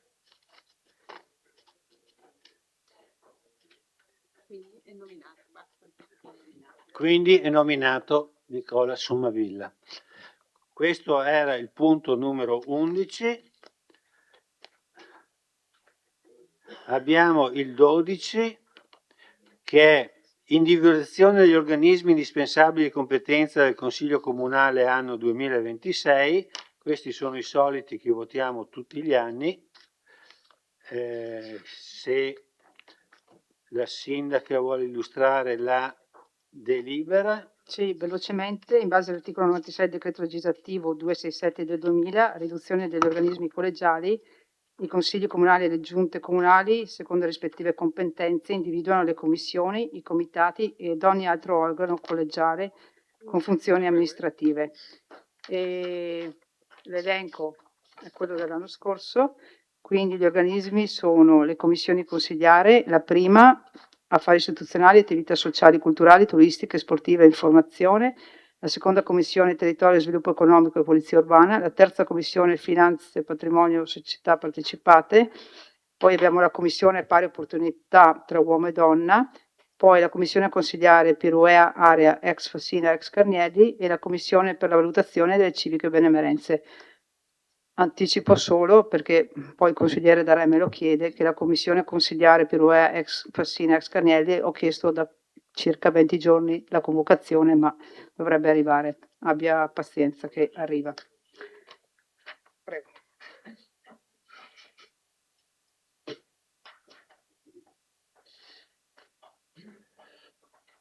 Se non ci sono interventi, come presuppongo, chiudo la discussione, non ci sarà neanche dichiarazione di voto, immagino.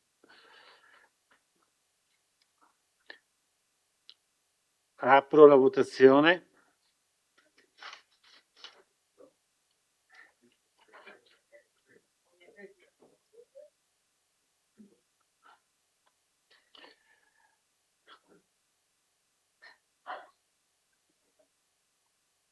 Bene. Chiudo la votazione, favorevoli 14, contrari nessuno, astenuti 1. Immediata? No. No. E quindi con questo abbiamo chiuso anche il punto numero 12 e adesso veniamo al 13° punto, che è quello che è stato aggiunto. Convenzione fra i comuni di Vittorio Veneto, Tarzana Revine e Lago per lo svolgimento associato delle funzioni di polizia locale, proroga.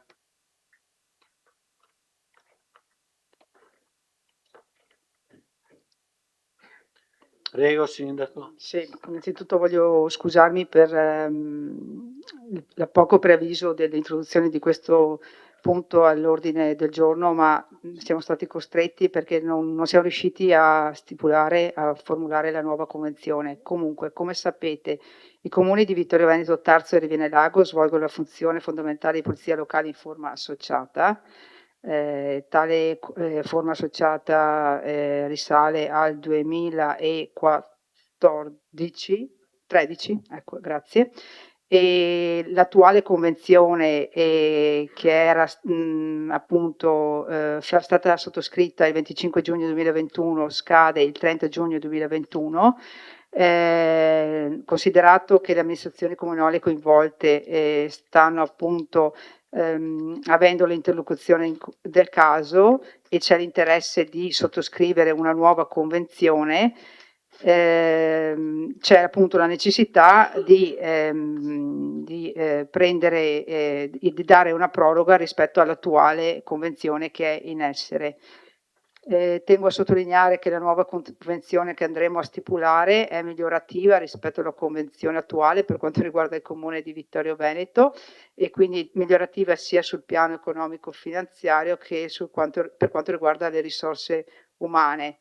E quindi io mi sento di dire che insomma questa collaborazione tra enti è fondamentale e proprio per la natura da cui nasce, da cui sorge, che poi sono decreti normativi nazionali in cui invitano i cittadini, scusate, i comuni ad accorpare i servizi. Diciamo che le criticità che forse emergevano è relativamente appunto al territorio che è vasto, al numero di agenti in capo al comando, però diciamo che ci sono dei miglioramenti negli anni, ci sono stati dei miglioramenti e stiamo tendendo sempre all'ottimale. Vorrei ricordare anche l'attuazione del servizio di videosorveglianza fatto assieme agli altri comuni e quindi logico che non siamo mai sufficientemente pronti per coprire completamente tutte le situazioni, però insomma possiamo dire che il servizio ha sempre garantito nel suo complesso una buona efficacia e efficiente in varie situazioni. Ecco.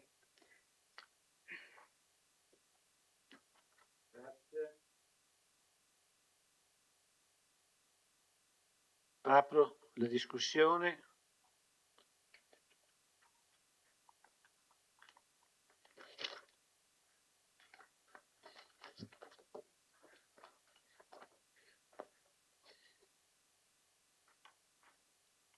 Interviene il consigliere Fabio Braido. Prego. Grazie Presidente, considerata l'ora cercherò di essere conciso. Vorrei appunto intervenire in merito alla presa di posizione che abbiamo reso poi pubblica da parte del Partito Democratico nei riguardi della proroga di questa convenzione. La nostra posizione non nasce da una sterile, banale o banalizzabile contrapposizione tra schieramenti politici, va un po' nel merito della questione. Quindi la continuità del servizio di polizia locale è un interesse ovviamente pubblico, di interesse generale che riguarda i cittadini e quindi non ci asteniamo nel dare continuità.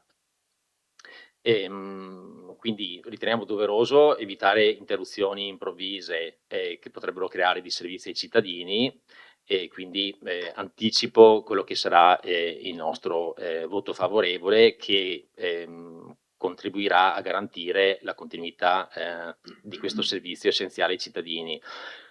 Allo stesso tempo riteniamo che questa proroga non possa essere considerata un automatismo, che quindi ci debba essere un confronto che non deve prescindere da tutte le condizioni politiche che si possono andare a creare da qui ai prossimi mesi, soprattutto quando si parla di movimenti politici di ultradestra che si vanno a insinuare nei comuni con cui collaboriamo. Quindi voglio essere molto chiaro su questo punto. Nei prossimi mesi dovrà aprirsi una riflessione politica seria sul futuro della Convenzione, sulle sue finalità e sulle condizioni politiche minime condivise perché possa continuare a rappresentare un progetto condiviso. Grazie.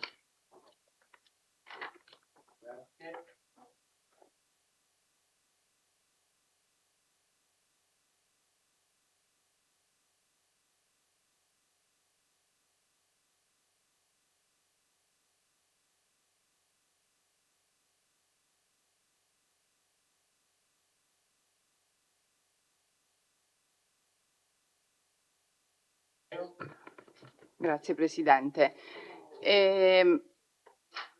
Chiaramente sono d'accordo con quello che ha appena detto il consigliere Braido, però volevo aggiungere una cosa perché lo dico chiaramente, per me è stata molto sofferta la decisione di come votare questa sera, perché da un lato effettivamente sento la responsabilità e la necessità di fare quello per cui che siamo chiamati a fare, quindi assicurare i servizi migliori ai cittadini.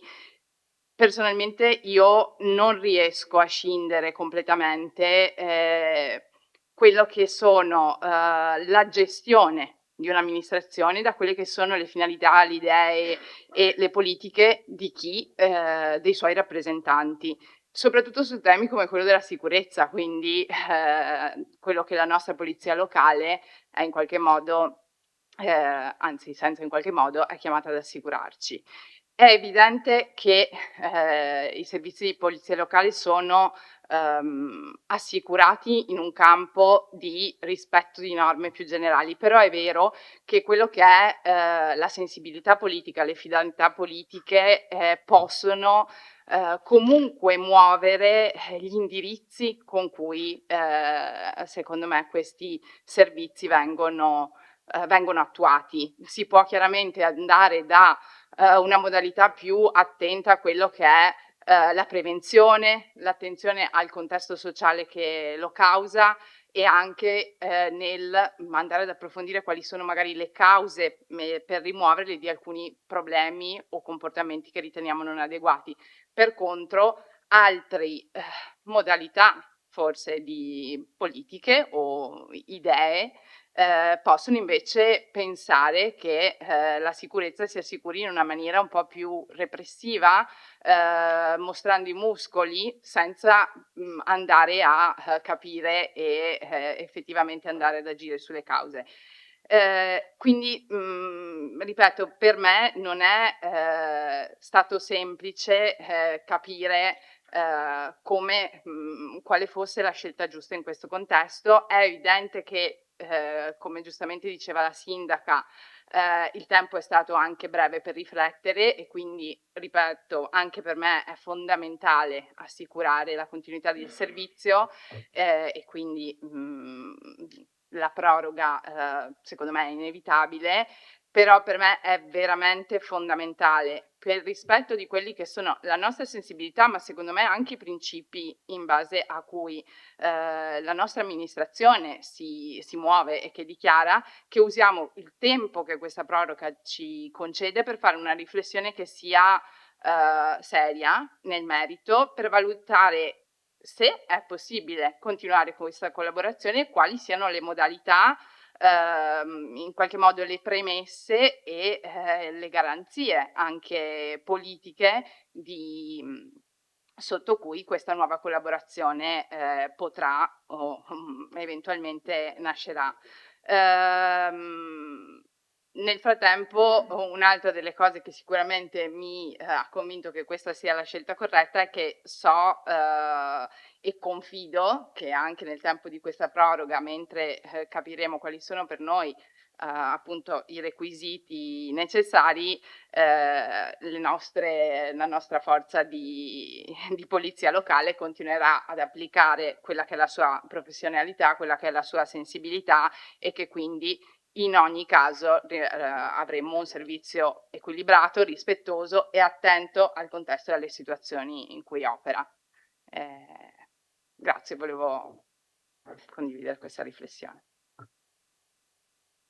Grazie, consigliere Bortolotto.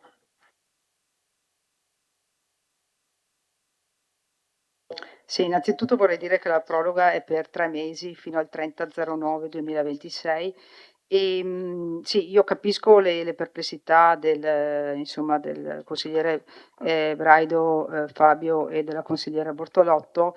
Vorrei solo anche aggiungere alcuni elementi, giusto anche per fare un attimo di riflessione tutti assieme, insomma, rispetto alle funzioni della polizia locale, che sono veramente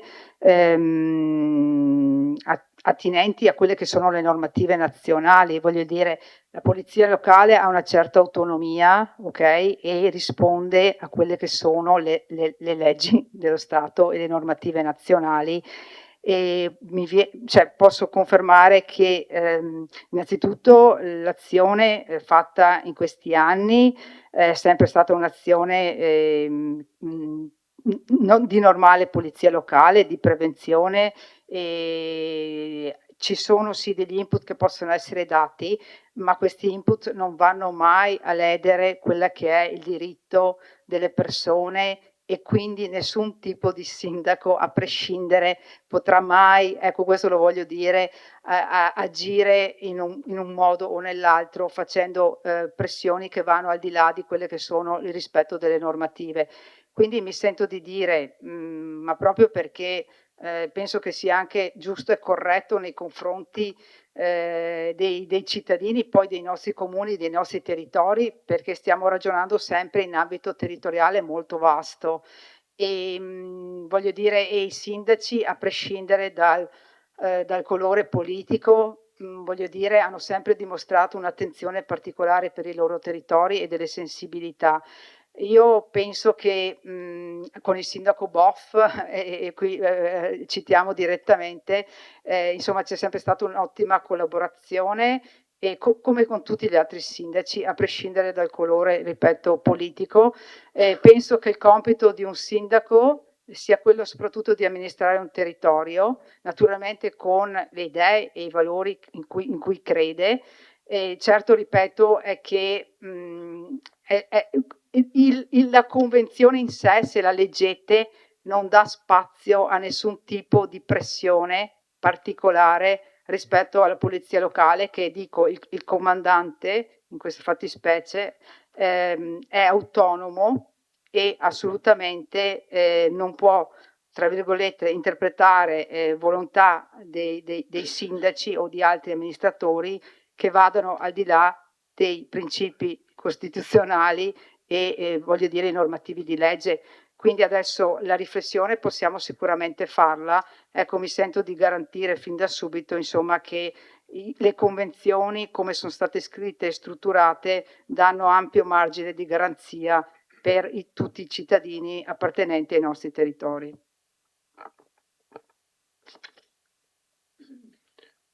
Grazie. Una replica di Giovanni Braido. No, un intervento. Non è una replica. Un intervento, no? Un raro intervento. Un raro intervento. Raro. Poche parole ma buone. È spento, è spento. È prenotato così. Allora, io invece da un punto di vista amministrativo, perché credo nelle cose concrete, no, nelle ideologie che si fanno quando si ha la pancia piena, sono contrario all'estensione della polizia municipale agli altri comuni, per il semplice motivo che ci siamo sempre lamentati che mancano personale, che non c'è cura sul territorio e quant'altro, ma proprio perché non voglio che il mio voto negativo sembri un voto contrario nei confronti del sindaco Boff, di cui ho stima, mi asterrò.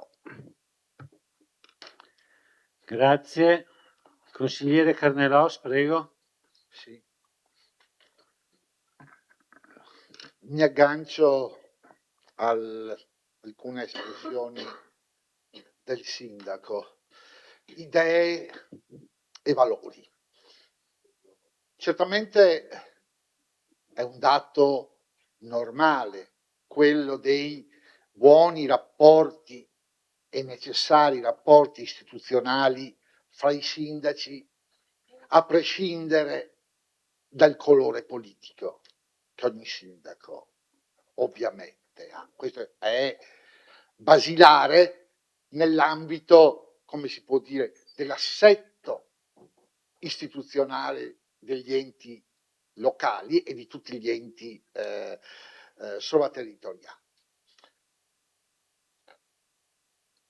La presa di posizione del Partito Democratico nasce dalla necessità valoriale di sottolineare anche, come si può dire, che vi è in ogni comune la necessità di una visione nazionale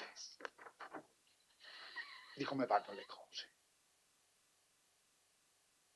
A forza di ignorare e di considerare ogni singola amministrazione un qualcosa di a sé stante rispetto agli altri, se notate, negli ultimi decenni si sono sdoganati personaggi, idee, valori che ritenevamo fossero ormai appannaggio della storia passata.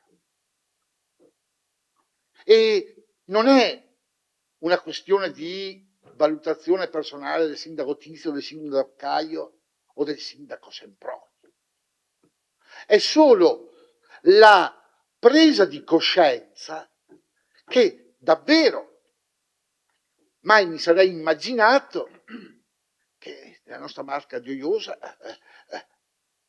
potesse esserci qualcuno che a capo di un'amministrazione pensa che il femminicidio non esista, pensa che i bianchi sono meglio dei neri. Eppure, questo è passato. Questo non fa, come si può dire, più accapponare la pelle. Ed è indubbio che da un punto di vista strettamente, come si può dire, operativo, il fatto che vi sia una collaborazione fra enti è importante. Però davvero resto esterrefatto il pensiero che la polizia locale possa, non lo so, pensare che il sindaco pensa così, beh, normale, insomma,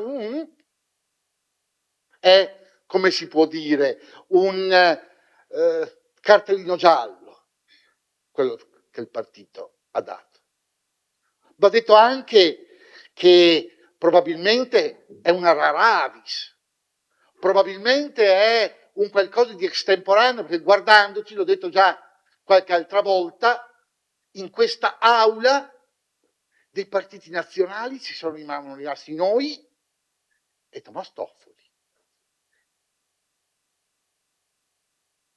E questo avviene non solo da noi, ma in linea generale. Siamo diventati delle monadi oscillanti. Allora ecco, ha anche proprio un significato di carattere politico questa presa di posizione. Attenzione, attenzione. E ovviamente nella convenzione, se questo sarà l'orientamento dell'amministrazione, metteremo qualche puntino, qualche termine essenziale che caratterizzi. La sicurezza non è neutra, ha un contenuto. Deve esserci in ogni momento, è vero, le leggi sono rispettate, devono essere rispettate, ma sappiamo come se non c'è una tensione valoriale, le norme possono essere come la chewing gum, dove le tiri vanno. Allora ecco che il presidio di un'amministrazione democratica, e ovviamente si capisce nel termine costituzionale del termine, che in questo nostro paese, in tante parti, ormai è considerata, come si può dire, vecchiume? No. No. E credo che molti di noi,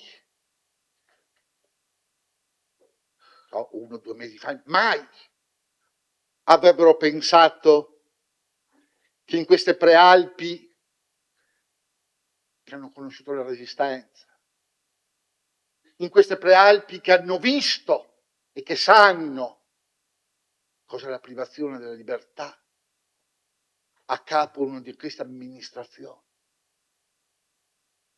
potesse andarsi qualcuno che celebra la 10ª massa, non come sterminatori, ma come eroi, da accaponare la pelle, eppure la realtà. E vuole essere anche un segnale. È vero, tutti i sindaci si vogliono bene, istituzionalmente, ma credo che questa nostra posizione dia la forza al sindaco anche di, come si può dire, nei rapporti istituzionali, far capire che a Vittorio siamo di un'altra pasta. Grazie.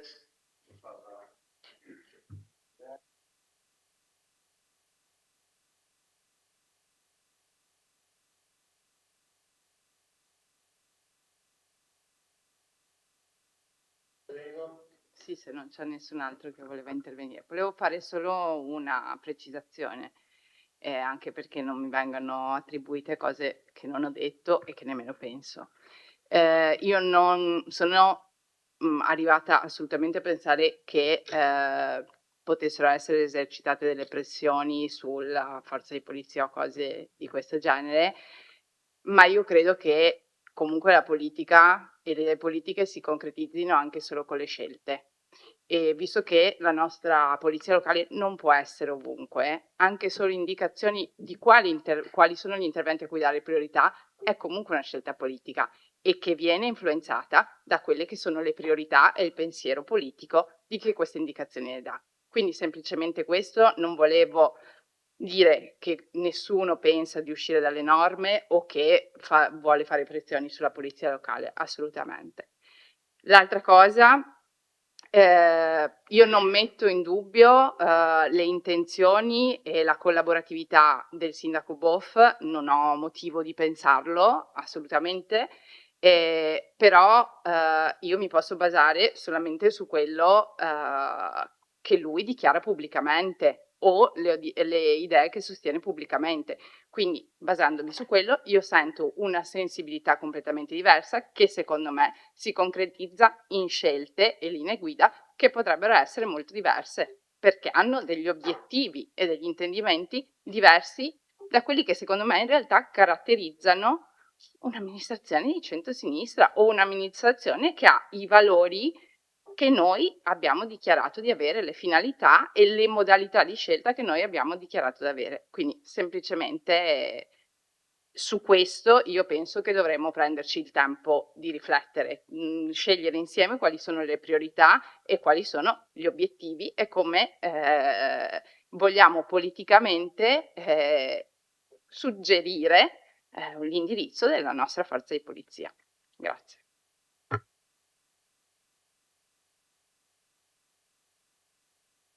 Grazie, consigliere.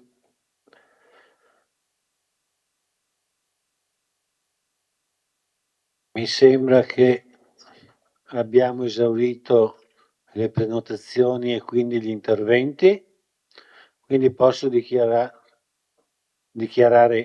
chiusa la... Avevo interpretato il suo gesto. Sì. Posso considerare chiusa la discussione e non so se ci sono dichiarazioni di voto. Prego, consigliere Posocco. Va bene, ho assistito un po' a qualcosa che non fa parte della mia mentalità, cioè etichettare una persona a seconda di dove sta politicamente, quando il Gianangelo Boff era Gianangelo Boff quando era della Lega, lo sarà se sarà da Vannazzi, lo sarà se diventerà del Partito Democratico, non lo so. Io da persona libera non etichetto le persone in base a seconda di che partito, a che partito appartiene. Tra l'altro, i valori dove erano quando Gianangelo Boff ha fatto la campagna elettorale per questa amministrazione, in quanto amico mio e molto amico del collega D'Arè, che andava in giro perché al ballottaggio votassero tutti per voi, ma lì Gianangelo Boff andava bene. Entrando nel merito, io voterò contrario a questa proroga, semplicemente perché è un periodo che adesso tempo libero ne ho molto di più di prima e mi permetto di andare in giro anche a correre, frequento molto i laghi di Revine E siccome ce l'ho anche su con la proroga che avete fatto ad Abaco, il servizio che è stato prorogato e poi la convenzione Abaco, io vedo i nostri vigili che durante il periodo primaverile, estivo e autunnale vanno semplicemente a controllare a Tarso e Revine se uno ha pagato o no il parcheggio. E quindi vedere la nostra polizia municipale che è lì, che fa quello che fa la signorina o il signore di Abaco qua in centro o a Serravalle nei parcheggi blu, a me non va. E quindi è un suggerimento che nella prossima convenzione che ci dovrà essere, un vigile faccia il vigile, quindi controlli il territorio, non faccia il riscossore per dei comuni a cui che vengono pagati dei parcheggi perché quelle zone sono tanto frequentate da molti turisti. Ecco, quindi il mio voto sarà contrario.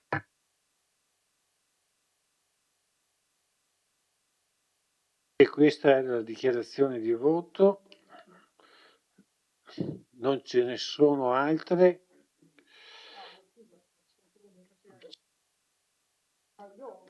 Vengo giusto perché io penso sia doveroso innanzitutto ringraziare tutti gli agenti di polizia locale e il corpo di polizia locale intercomunale di Vittorio Tarso e Revine Lago e per l'azione che stanno portando avanti in generale. Io voglio dire, li sto seguendo passo dopo passo, giorno dopo giorno e assolutamente stanno facendo il massimo per la sì, stanno facendo il massimo in varie situazioni, delle volte sono anche sotto organico, perché sappiamo che c'è un turnover continuo e li devo ringraziare perché più di una volta operano anche in situazioni particolari, naturalmente in collaborazione con le altre forze anche dell'ordine, sono delle volte chiamati a intervenire dove non è la loro neanche competenza e dove dovrebbero intervenire altre forze dell'ordine e quindi io ripeto, lei consigliere può naturalmente esprimere il voto che crede meglio, mi sento insomma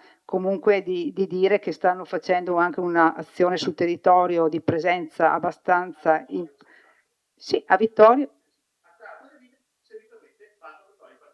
Vabbè, ok, no, io non penso che sia così, ma comunque vabbè, sarà così. Ecco, poi volevo solo dire, e chiudo qua, ripeto, che gli obiettivi che sono e le finalità che sono all'interno delle convenzioni, che voi naturalmente avrete letto questa convenzione, non mi sembra, cioè nessuno nell'interlocuzione che stiamo avendo tra sindaci, nessuno ha messo in discussione gli obiettivi che sono scritti qua dentro. Ecco, mi preme sottolineare questo, cioè il sindaco Boff non ha assolutamente portato nessun obiettivo diverso da quelli che sono qua dentro. Tra l'altro la conferenza dei sindaci dà gli obiettivi, la conferenza dei sindaci è composta dalla sottoscritta, da Magagnin e da Boff, e io penso, ripeto, che in una situazione, in un territorio come quello di Treviso e del Vittoriese, anche su altre tipologie di convenzioni che abbiamo con altri comuni di diverso colore politico, insomma, sia sempre stato salvaguardato quello che è il buon senso, i valori, ripeto,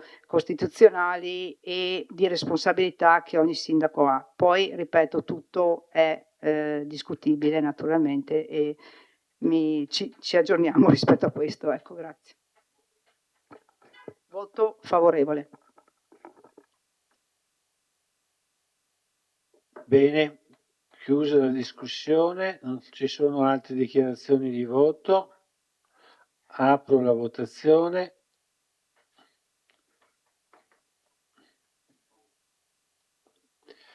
Prego, votate.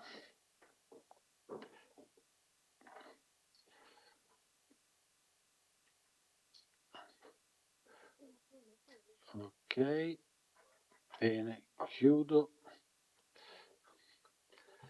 Allora, delibera approvata con 11 favorevoli, 2 contrari e 2 astenuti. Adesso votiamo l'immediata esecutività.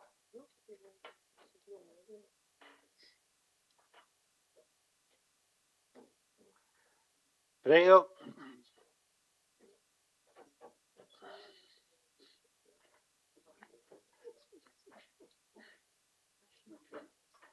Approvata, favorevoli 11, contrari 2, astenuti 2. Bene, il Consiglio Comunale è terminato, ringrazio tutti i consiglieri, chi ci ha seguito fino adesso da casa e do appuntamento alla prossima seduta. Grazie a tutti e buonanotte.